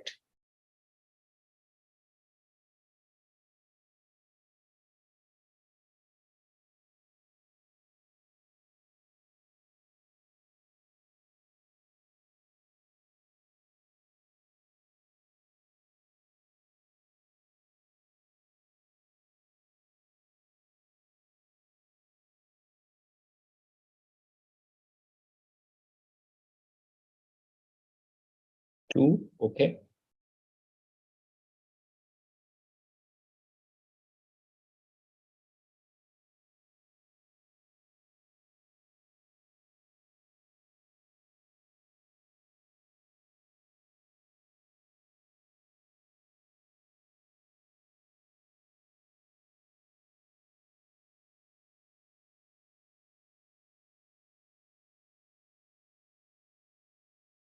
Four and five. All right, good, guys. By large, the biggest problem, the number one problem, if you collate the numbers across it, and that is 3. So this is the biggest barrier to strategy execution for organizations, and you must make sure that strategy is fostering with a good corporate culture. Now, how many of you believe that complaints are an opportunity versus? You can just raise your hand if you believe complaints are an opportunity, and how many of you believe that complaints are a problem? So those who are raising your hand is basically for the first one now, that complaints are an opportunity. Only one? Okay. So I hope the rest are here. What are the rest saying? Complaints are are a problem. So suppose, suppose Ravi is a customer service agent, and what Ravi does is, he receives a complaint and he takes it to his manager, who's Vijay, and he tells his manager that, this is the complaint that I have got. What do I do? So his manager says, which is Vijay in this case, says, I don't know, please handle it. So Ravi has handled it and just gone and just, filed it. If it's a hard copy, if it's a soft copy, he just put it into a different folder and said, I've handled it. A week, 10 days later, there are more complaints receiving from his customers. So Ravi goes back to his manager, Vijay, and says, we've got more of such complaints come in. And now Vijay says, don't bother me with these petty items. If you cannot handle it, then I'll have to transfer you to a different department. And having said that, what Ravi does is, if the hard copy complaints, he shreds it. And if they are, in an inbox, he deletes it. Umesh Kothari goes to Ravi's customers and says, "Are you satisfied with?" And before I can complete Ravi, the customer says, "Pathetic service." And then I ask a question saying, "Have you complained?" And the customer says, "Yes." And what has happened to the complaint? So in this is the actual case in point that I was facilitating for strategy. And this was a problem because the culture of the organization was complaints as problematic, not complaints as an opportunity. So as weird as it sounds, that year in Ravi's MBOs and in Vijay's MBOs, we put a target saying increase complaints by 10% compared to previous years. Okay, not that it is the best, but hey, we want to increase the complaints. And if you want to get anything done, if it impacts your wallets, your performances, it'll get done. So we did it, weird as it may sound, and it worked for the organization. And the objectives kept on going for about 3-4 years. And today, that same organization views complaints as an opportunity and not as a problem, and therefore they'll work on it to improve it. Yeah.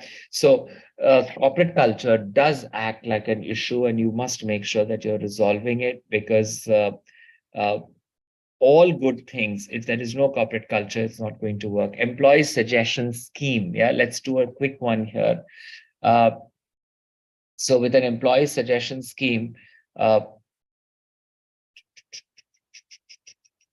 let's any two people who would like to be volunteers, or let me select those two. Okay, so in an employee suggestion scheme, an employee has received a suggestion. And for that matter, let's say, Ravi, are you there? Let's see. And Ravi is the employee who's received a suggestion, and he is implemented it.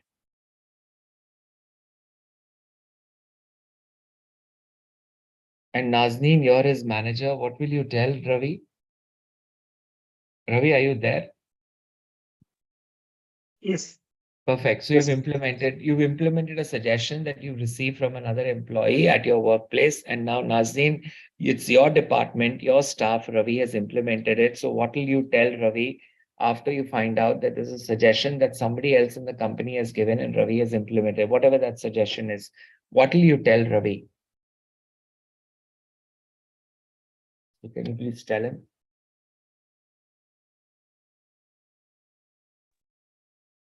Sir, I'm sorry, I missed your But I point. just said it. I just said it in the last 30 seconds. That's the point. If your staff has implemented a suggestion, which is Ravi in this case, what are you going to tell him? And the suggestion hasn't come from him, right? If I No, understand correctly. somebody else at the workplace. But it was implied that it came from him. No, it did not come from Ravi. It came from, as part of the employee suggestion scheme, it came from someone else. And Ravi has to implement it. Ravi has implemented it, and Ravi wants to implement it or has implemented it. Now, what will you tell Ravi post implementation?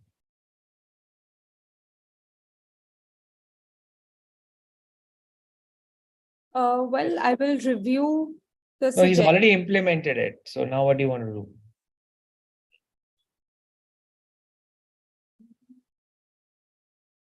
So I will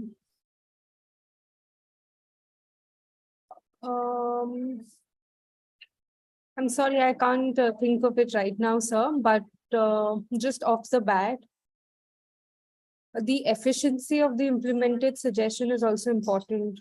Yeah, so obviously, if it's all done at the back end, and it So was of worth course, I will implementing. appreciate his efforts. So please say 2 words of appreciation to him if you're appreciating him. Okay. So say that. Ravi, are you there? Okay, yeah. Ravi, highly appreciate your efforts in implementing the suggestion and making the team proud. And here's hoping that we keep achieving more milestones after milestones and work as a team.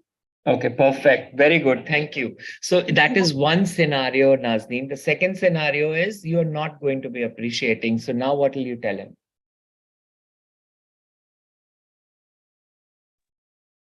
Ravi, appreciate your efforts that you put in implementing the suggestion. No, but now you're, Yeah, so however, I'll start on a positive note. Yeah, That's very how I good. usually do. And post that, I will tell him that maybe it wasn't required, or you've put in efforts in a wrong direction, and that was not required. And let's focus on more important things going ahead. Okay, going ahead. Ravi, what is your answer to your manager saying that to you?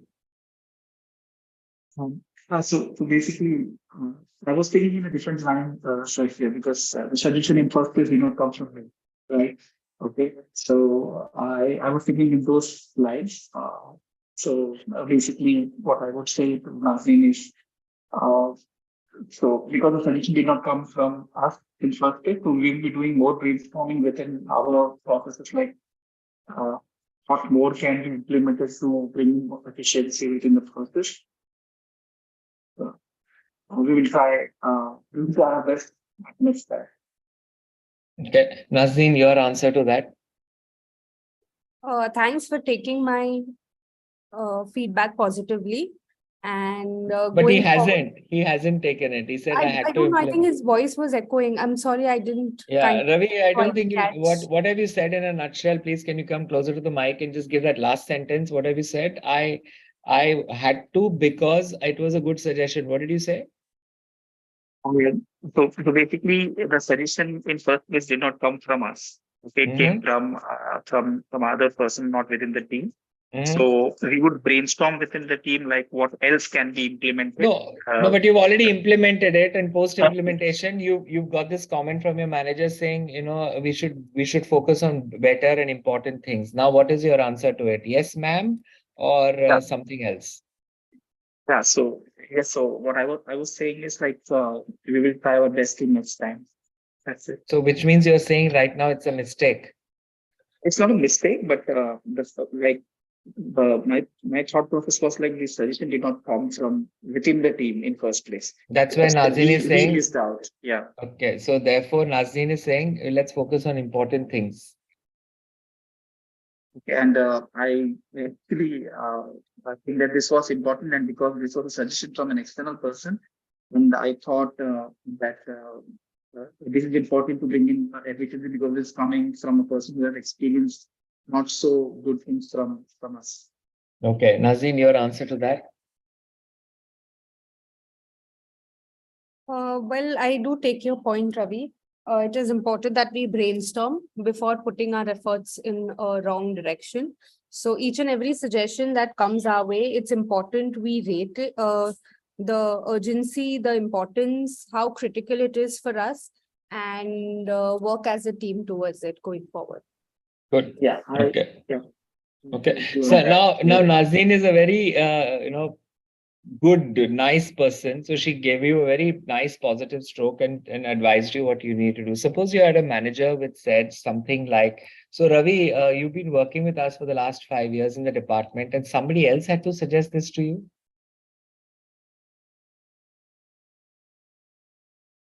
Not exactly. And that was my whole point.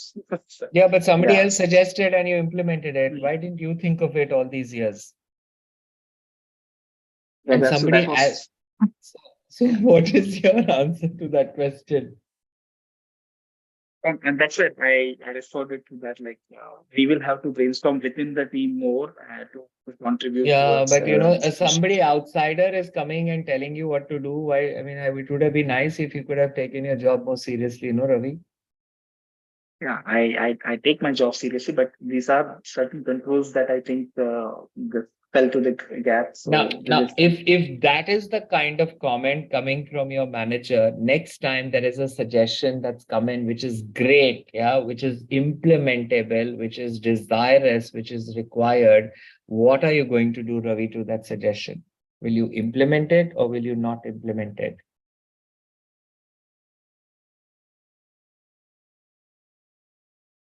I will implement it. After what I have told you in the previous one, will you go back and implement it again? So obviously, before implementation, there will be certain due diligence that I will do at my part. Again, the prioritization part. So that due diligence would be done by me first before implementing. If my manager has told me this in the earlier meeting, somebody else had to point his fingers at you and you could not think of yourself. In my second suggestion, if it is going to be very good to implement, I will still not acknowledge to implement it because I don't want to go through the same process of discussion again. That would be the right thing to do, sir. Because if it is something that's favorable for the process, then I will implement it. And okay, but I'm glad that you're taking that risk, and it's everybody does that. But a lot of people in the organization, if it comes to you, you will take care of yourself. And this is the kind of comment that we've seen people taking, saying things like acknowledge the suggestion and say it's a beautiful suggestion, but just to let you know that we are already implementing it and we shall let you know once it gets implemented. And you take it, implement it, and then you take the credit for it. And this is only because of the organization culture that fosters it. So if my manager were to tell me, please focus on other important matters, or if they were to tell me something like you did not think about it, an outsider, these are not words of encouragement.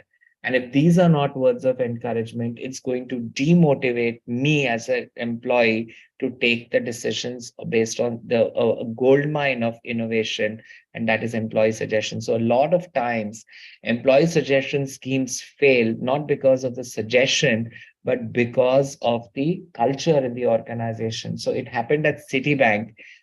They had to listen to a consultant and they ignored the suggestion from the staff to send out e-statements to credit card customers years ago because they were able to save costs. So it's a pity that the organization culture can be a showstopper to get innovative ideas from your employees itself. So the point here was a make or break. A strategy can work or a strategy cannot work. The reasons for cannot work, number one, is basically the culture in the organization. Now, we have people transferring from one company to the other company. And when you transfer from one company to another company, you say things like, oh, this guy who's come from that, or this girl who's come from that company does not know how our company works, and this person is just ruining the atmosphere around us. Okay, we've heard these words before, right? How does one know what is the culture of your organization? How does one understand that? Where does one pick this information up? What is the reference for this? Any idea?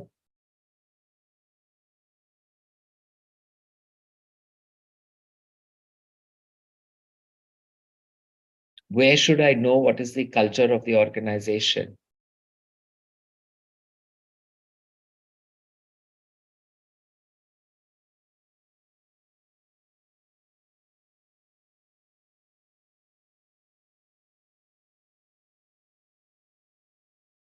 All organizations have something called as a vision. Mission is of course there, but there's something more to it also, Vibhor.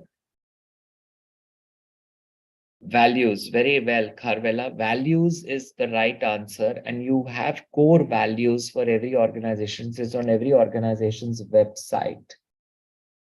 And it says words like honesty, integrity, customer focus, learning, whatever it says. And those are your core values that you have to demonstrate.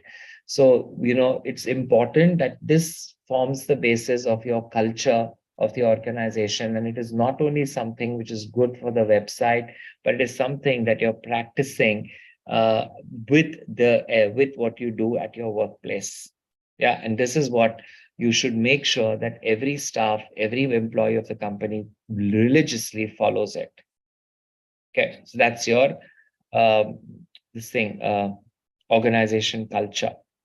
Okay, let's watch this beautiful, it's like a benchmark to talk about an organization culture.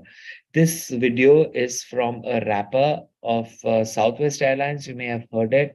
If not, let's watch it, and then let's kind of see what comes out of this, which is relevant to strategy.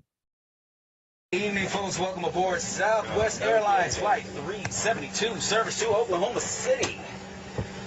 Those of you that have flown us before know that we do things a little bit differently here on Southwest. Some of us tell jokes, some of us sing, some of us just stand there and look beautiful. I, unfortunately, can do none of those. So here's the one thing that I do know how to do. We're going to shake things up a little bit. I need a little audience participation. Otherwise, this is not going to go over well at all. So here's what I need, especially you guys in the front because you know what's coming. All right, I need a beat. All right. All I need you to do is stomp and clap, and I'm going to do the rest because I've had 5 flights today, and I just cannot do the regular boring announcement again. Otherwise, I'm going to put myself to sleep. So, you guys with me? All right. So give me a stomp, clap, clap. Come on, stomp, clap, clap. Stay on beat there. There you go. Keep that going. This is Flight 372 on SWA. The flight attendants on board serving you today. Teresa in the middle, David in the back. My name is David and I'm here to tell you that shortly after takeoff, first things first, there's soft drinks and coffee to quench your thirst. But if you want another kind of drink, then just holler. Alcoholic beverages will be $4. If a Monster energy drink is your plan, that'll be $3 and you get the whole can. We won't take your cash, you gotta pay with plastic. If you have a coupon, then that's fantastic. We know you're ready to get to new places. Open up the bins, put away your suitcases. Carry on items, go under the seat in front of you, so none of you have things by your feet.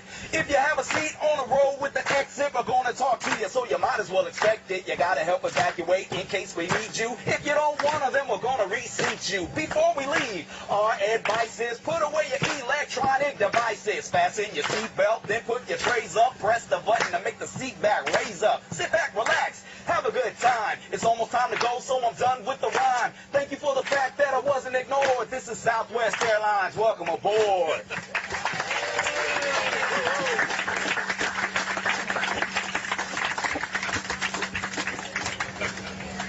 Thank you very much for my beat. I appreciate that. You will not get that on United Airlines, I guarantee you. That was very nicely said. I think the last line was good. You will not get this on a competition airline. Now, that is what has happened. The staff has done that. And now this is the annual general meeting. And I'm just going to quickly show you what does the CEO of the organization say at the annual general meeting about this stuff. And as you all know, GAP provides you a very is amended by Jay Leno. So I would like you all to please help me welcome our wrapping flight attendant, Las Vegas-based, outstanding Southwest employee, and rhythmic ambassador of Southwest culture, Mr. David Holmes.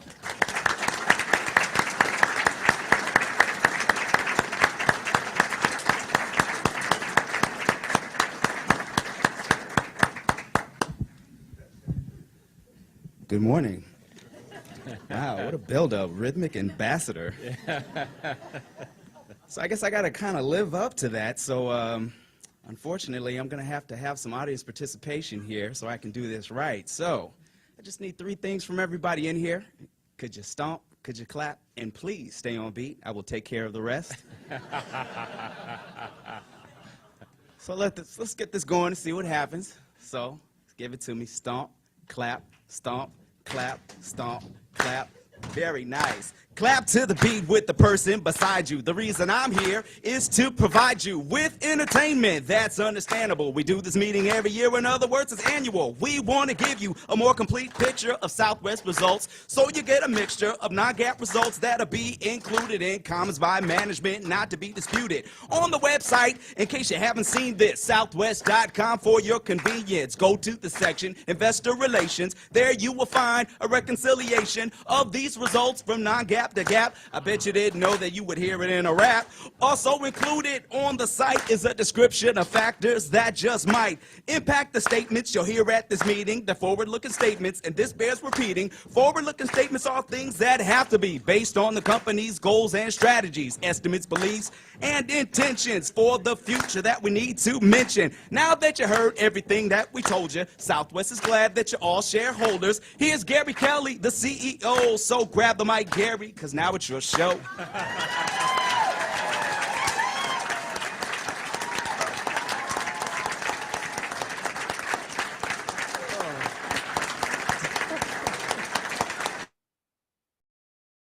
So guys, that's basically how we, the Southwest Airlines is, and I have another one to share on a similar lines, and this is the Zappos video. and what it does, how is Zappos a benchmark for implementing its strategy and for standing out in a competitive market? Sales associates dressed as barmaids. How's everyone doing? Are you being safe? Spider-Man in the cafeteria. Racing toy cars in the middle of the office. What's going on here? Welcome to the zoo. What you are witnessing is a social experiment by Tony Hsieh, the entrepreneur and mastermind behind Zappos, the online shoe company. His revolutionary way of running a business has made Zappos into a $1.2 billion powerhouse, and he got there with the guiding principle: great things will happen if you make employees happy. It's like a playground. I mean, there are balloons, there are whistles. Does that help business? We think it's important for employees to have fun, and that drives employee engagement. And companies with strong cultures tend to outperform the ones that don't have strong cultures. Hsieh's hugely successful company sells over 1,000 brands of shoes in just about every style, size, and color, shipped 24 hours a day, as many as you like, and it's free shipping both ways. At Zappos headquarters in Henderson, Nevada, outside of Las Vegas, no dour corporate cubicles here. Instead, employees are cheerful and downright zany. And no CEO corner office. Instead, Tony Hsieh sits in the middle, in his own cubicle, next to his assistant. You want your people you hire to be, in your words, a little weird. What does that mean? One of our core values is to create fun in a little weirdness. We really recognize and celebrate each person's individuality. We want their true personality to shine in the workplace. Tony Hsieh has been a maverick from an early age, the son of Taiwanese parents with high expectations. My parents wanted me to get good grades and eventually become a lawyer or a doctor. But Tony launched his own little rebellion before he hit double digits. Your parents wanted you to learn musical instruments, but you deceived them. What did you do? I really did not enjoy playing musical instruments, so I would play recordings of me playing the piano while my parents were still in bed, so they thought I was practicing. Do you play any instruments today? And I can pretend to.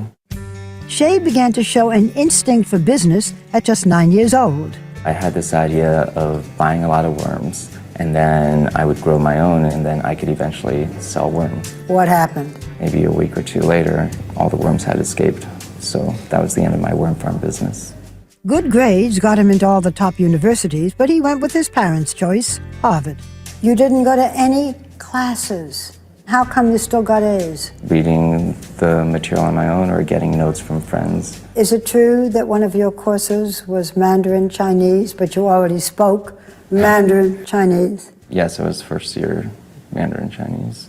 I don't know whether we should be very proud of you or whether you're going to tell young people, go to college and never go to school. I actually encourage them to take the money they would have spent on college to start businesses instead. So if your ultimate goal is to be an entrepreneur.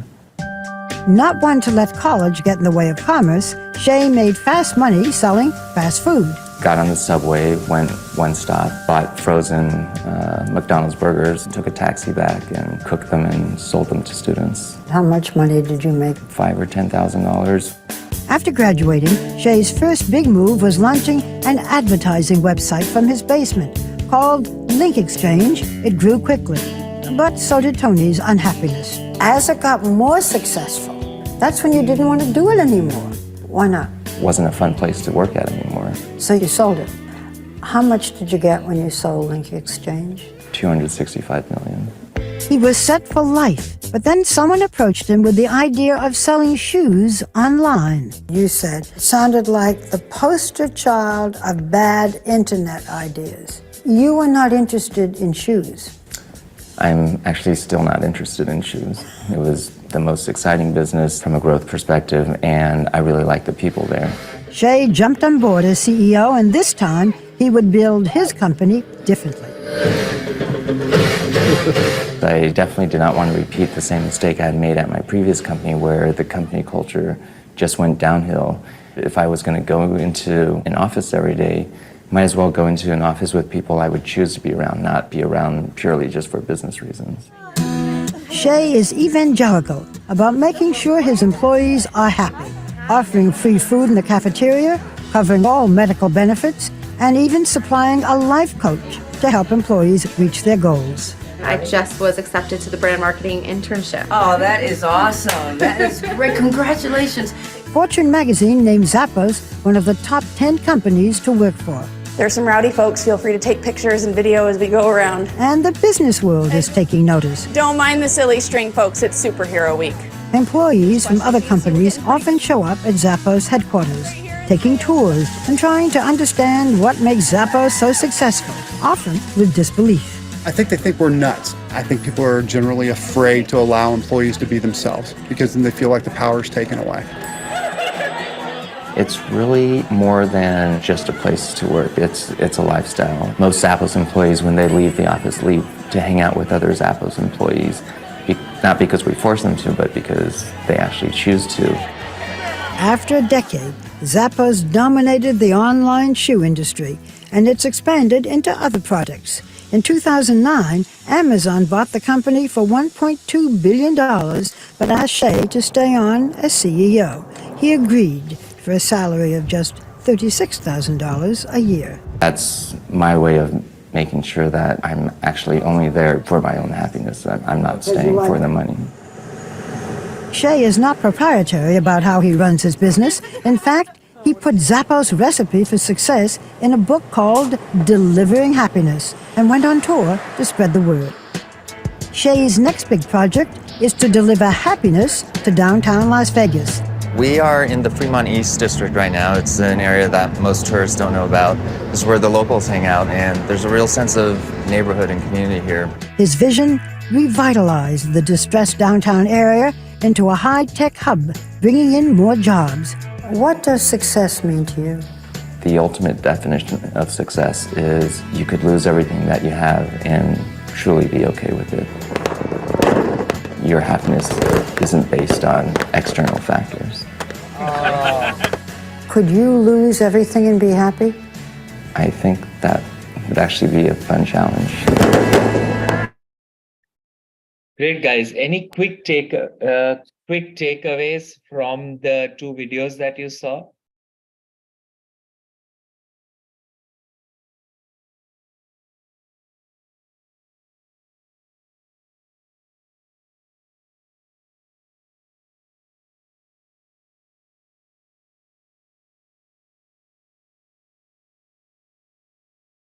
Yes, guys, it'll be better to speak up to rather than, just, company culture matters. That's great. But innovative way of implementation of what, Vibhor? And how does it relate to the discussions that we've had during, today, actually? So company culture, yes, but what about it? Yes, Jyotishman? Sir, the main thing is that if you see all the videos, the companies, instead of opposing such moves, they support it. So, for example, if had this same thing was done in India, now many employees would have opposed it, because we are in that mind. Correct. So therefore, both videos are talking about corporate culture. Now, when you have a mergers and acquisitions happening, the first thing that they do is they do a culture fitment of the employees. And if the employees are not culturally fit, more than anything else, not that they are fired, but they are trained to become culturally fit. And if you're still not fit, then yes, you will not be a part of the new entity.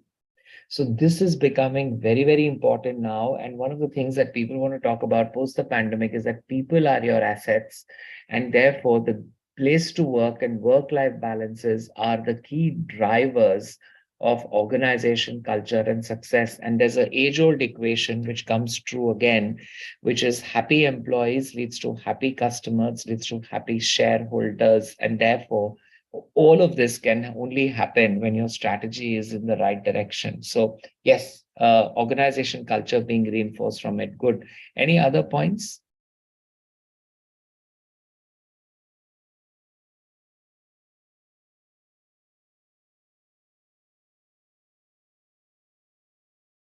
You can look at other organizations as a best practice or as a good practice for you to implement those good points within your work culture as well. That is also very important. Yeah. And you recognize the, yes, appreciate, good point. You recognize or appreciate your staff for thinking out of the box and benefiting, build the brand, call it on the consumer side, brand equity, or call it on the employee side, that's employer branding. And that is how the brand of your organization gets built in the public space. Okay. Good. So let's move on to have a few more slides. So good strategy obviously is very clear. Everybody understands it. It is top down, left, right, and it is collaborative. Everybody works together on it. It's customer centric also. It is clear, no fluff, no abstract words there.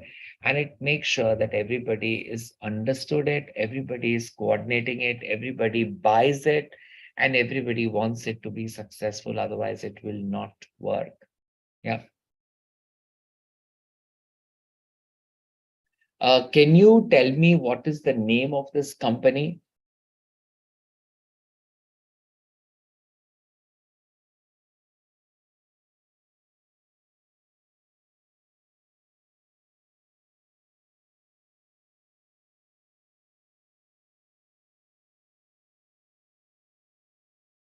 Yeah, any quick identities of the name? Helps people live a better life at home and the other things. Amazon, Nabarun says IKEA. And yes, this company is IKEA, and it has a strong strategy element that it is talking about here. This one is Carillon, and this is an example of a poor strategy. This is a firm in the UK which talks about, that they went into projects and they went into liquidation in 2018.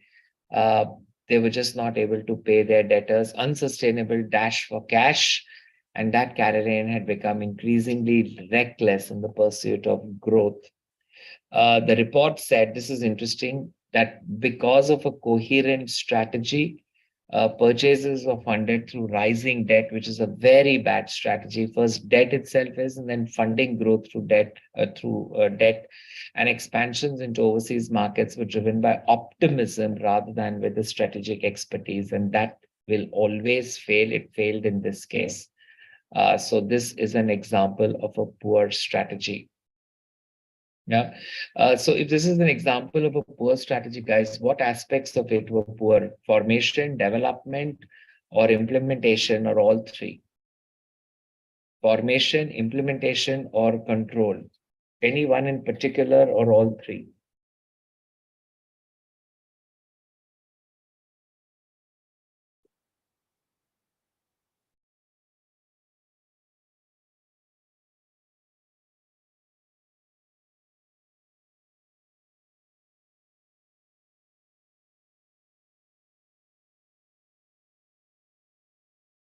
Yes. Implementation and control. Okay. Anyone else?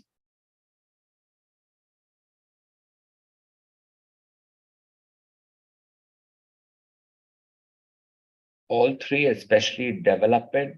Nabarun, can you tell me why specifically development, as you say, especially?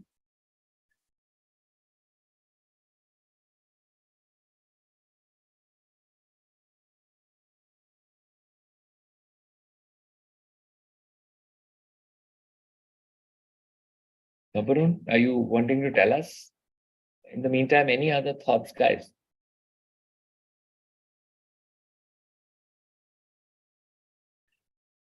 Okay, I'm not sure where he is. Okay, fine. So it's important, yes, and it would be development also here, because I would prefer if you speak, Nabarun, unless you're at a place where you can't speak up, because there are a lot of back and forth questions that we ask, and it gets into a They formed a bad strategy, and that's the question: why? What Hello? led to forming a bad strategy?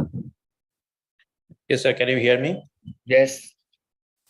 Yes, actually, I think they formulated a poor strategy. They lacked a coherent strategy. It does not matter how they implement it. If you implement a poor strategy, your results are going to be poor. Okay. So what went wrong in development? One thing is clearly stated in the slide itself that lacked a coherent strategy.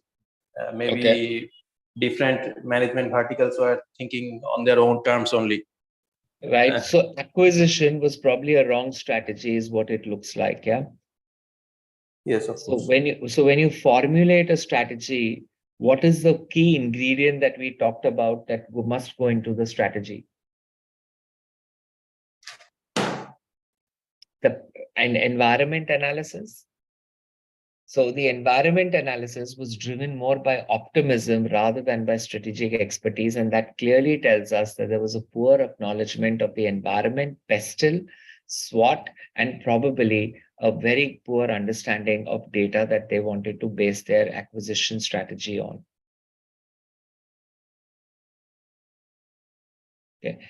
They were funded through debt, and expansions were driven. So the markets that they choose to go into was a very bad approach. They did not do pestle for the environment analysis of those markets. So it was a gut feel that they did, and that gut feel does not work anymore in strategy.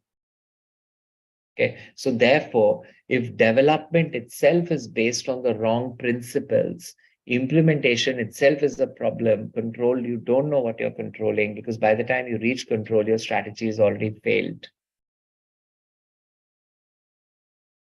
Okay. Good. This is the at home. Nestle had its market share of about 80% in India, and it had a strategy that is going to sell its flagship product, Maggi noodles. Interestingly, there was no alternative fallback plans of plan B or C. And if there were no fallback plans, Maggi, when it was banned from the Indian market, its market share was failed, or rather from rags to riches kind of story, from 80% to 0%. They understood this. They came back with a revised approach. They did not want to only focus on Maggi noodles. They came up with health and nutrition, increased penetration in top towns, increased their advertising and awareness, and communicated much better to their customer, or rather with their customers. And when they did that, they kind of did very well in the marketplace.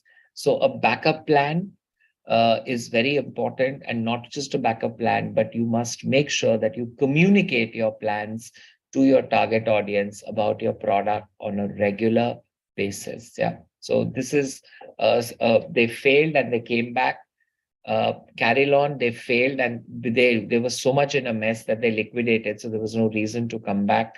And this is an example of a good strategy. So good, bad, and a bad that became good. Yeah. So there's three good examples that we want to talk about: good strategy and bad strategy. And therefore, to end or sum it up, we can say that let your strategy work. And for letting your strategy work, it has to be a perfect amalgamation of development, implementation, and control measures. Do not lift foot on any of these, because otherwise it's not going to work. Yeah. Very good. Any questions, people?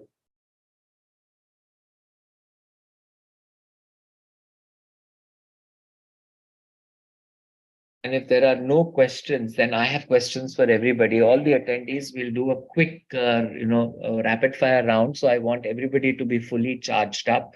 I want everybody to kind of provide me one takeaway that they are taking away from the session today. So that becomes a summary as well for the day. So let's start with Astha. What's your key takeaway from today's session?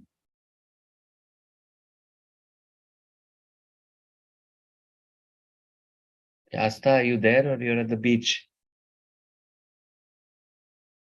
It looks like, I don't know. Okay, anybody would like to start off? Let's start with people who are attending. Like First of all, I One just point wanted to only, say, Weber. 1 point yeah, only. Yes. Go ahead, please. about the work culture. Actually, if work culture gets, it can be improved not only by the leadership but even from the employees. So it is Lovely. it's not like it's individual responsibility to inculcate a good culture in the organization, which can help. Very good. So organization culture is the key to strategic success. It is not the responsibility of only the senior management, but of staff as well. Yeah, brilliant. Very good. A good takeaway that we take from today's session. And while you're talking, please, guys, if you can get your cameras on, it'll be good. So that at least I know the audience that I have interacted today and will be over the future. Yes, Vinay, go ahead, please. I think one very important takeaway or basic clarification is that the basic difference between what we think a plan is and what we think, we used to think a strategy is. So strategy is something how we want to do it, and plan is what we want to do it. So what we want to do it, the goal, and how do we achieve the goal is the strategy, and the strategy can keep changing, whereas the goal will be the one end point which the organization or one would be looking at. I think this is Fantastic. the biggest takeaway. Yeah. Fantastic, Vijay. And the way you explained it, complete clarity in your thought in terms of the difference between a plan and a strategy. And you explained it even better, saying the how and the what part. Very good. Yeah. Wonderful. Thank you. Awesome. So anyone else, please? So plan and strategy and organization culture are key takeaways that we're taking with us today. What else? Vinay, I don't think you have any other point, right? So you can raise your hand down. Nabarun, please go ahead. Yes, sir. From today's class, I think a key takeaway for me. Can you have your camera on, please? Sir, I'd rather not. Why? Where are you? You can't be at the beach and have all the fun, right? Okay. Just. Okay. Okay. If it's not too much, I'm asking for. Yeah. Thank you. Okay. So I think for me, a key takeaway today is that a bridge example you give. That is a very important point, highlighting the importance of control or review. That when implementing a strategy, yes, we should go head on with it, but we should put one foot in the brake pedal also. Very good. Yeah, and good point. The river example, the bridge example, not to lose focus, and a backup plan has to be in place just in case the environment changes. Well said. Good. Mansi? Yeah, hi. Plan A is always important, but we should always have a plan B with us. Plan A is important, and therefore scenario planning or backup plans are important. And if I may just extend that, not just B, but C, D, E, F. Yes. So 4 or 5 options have also got to be ready with us. Very good. Excellent. Yes. Okay. And that's how you will make sure that your strategy implemented along with your risks being minimized. Cool. Anything else, guys? Anyone else?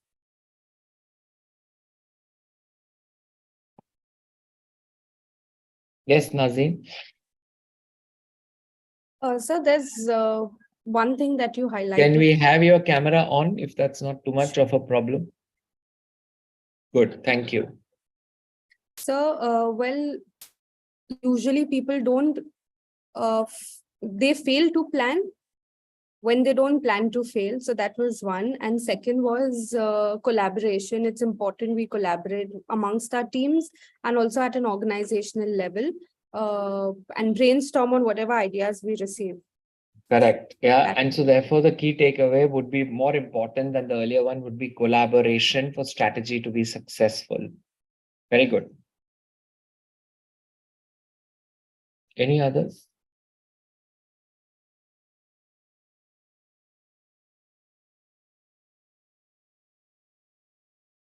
Any others, guys? The others are all spectators, or will you also say something? Asta has still not come back to my question. So what about the rest? Yes, Jyotishman.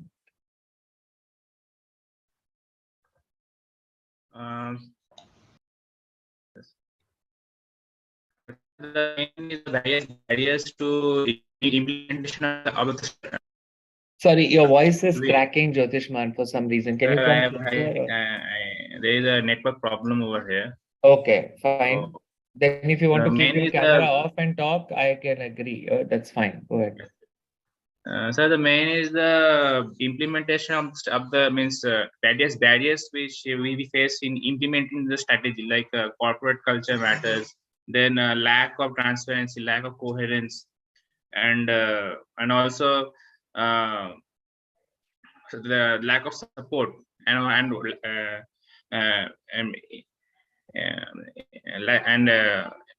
and employees roles, means whether employees know their role properly or not. So these all the areas are there to the corporate culture which affect the implementation of and review of the strategy. Correct. Yeah. And just to add to everybody's point said is that the plan will always come first and then the strategy. It will never be the strategy first and then the plan. Otherwise, you're wasting your organization's time and resources. Good. Any other points?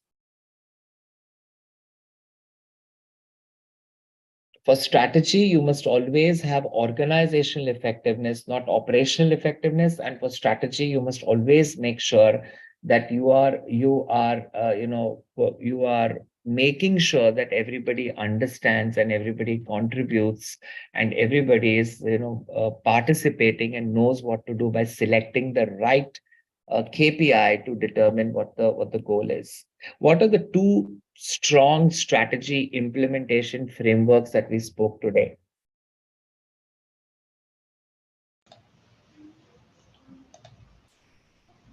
Yeah, it was red ocean strategy and then blue ocean strategy. Okay, so very good, the red versus the blue, but those are the concepts that we talk about, and we must make sure that growth is coming, and we must identify ourselves in a red ocean problem to come up with a blue ocean place. So that is a problem. But very good, Shashi. But my question still stands true. What are the two strong frameworks that we have discussed that are strong implementation strategy frameworks today?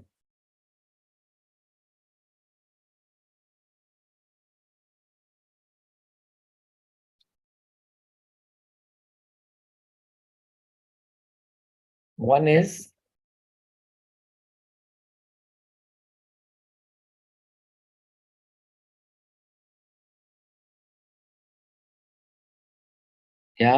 it is the balance scorecard and the SMART objectives. The balance scorecard makes sure that you have a balanced perspective to strategy implementation and what is that? The other one, the SMART objectives, wherein your objectives are specific, measurable, achievable, time-bound, and realistic. Okay, so those are the two frameworks that we have talked about today, which are strategy implementation along with everything else that you mentioned with regards to strategy per se. Good job, guys. For those who've participated, great. For those who haven't, kindly, strongly encourage that you do so going forward, that we would like to, make the most of our time. Any quick, there is a feedback form that I think has been sent by Upgrad. If you haven't, please fill it. And we will see you next week. If there are no other questions, then yes, have a beautiful week and weekend ahead of you.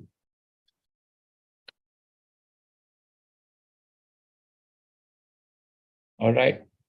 Any questions? Happy to answer, else have a good week.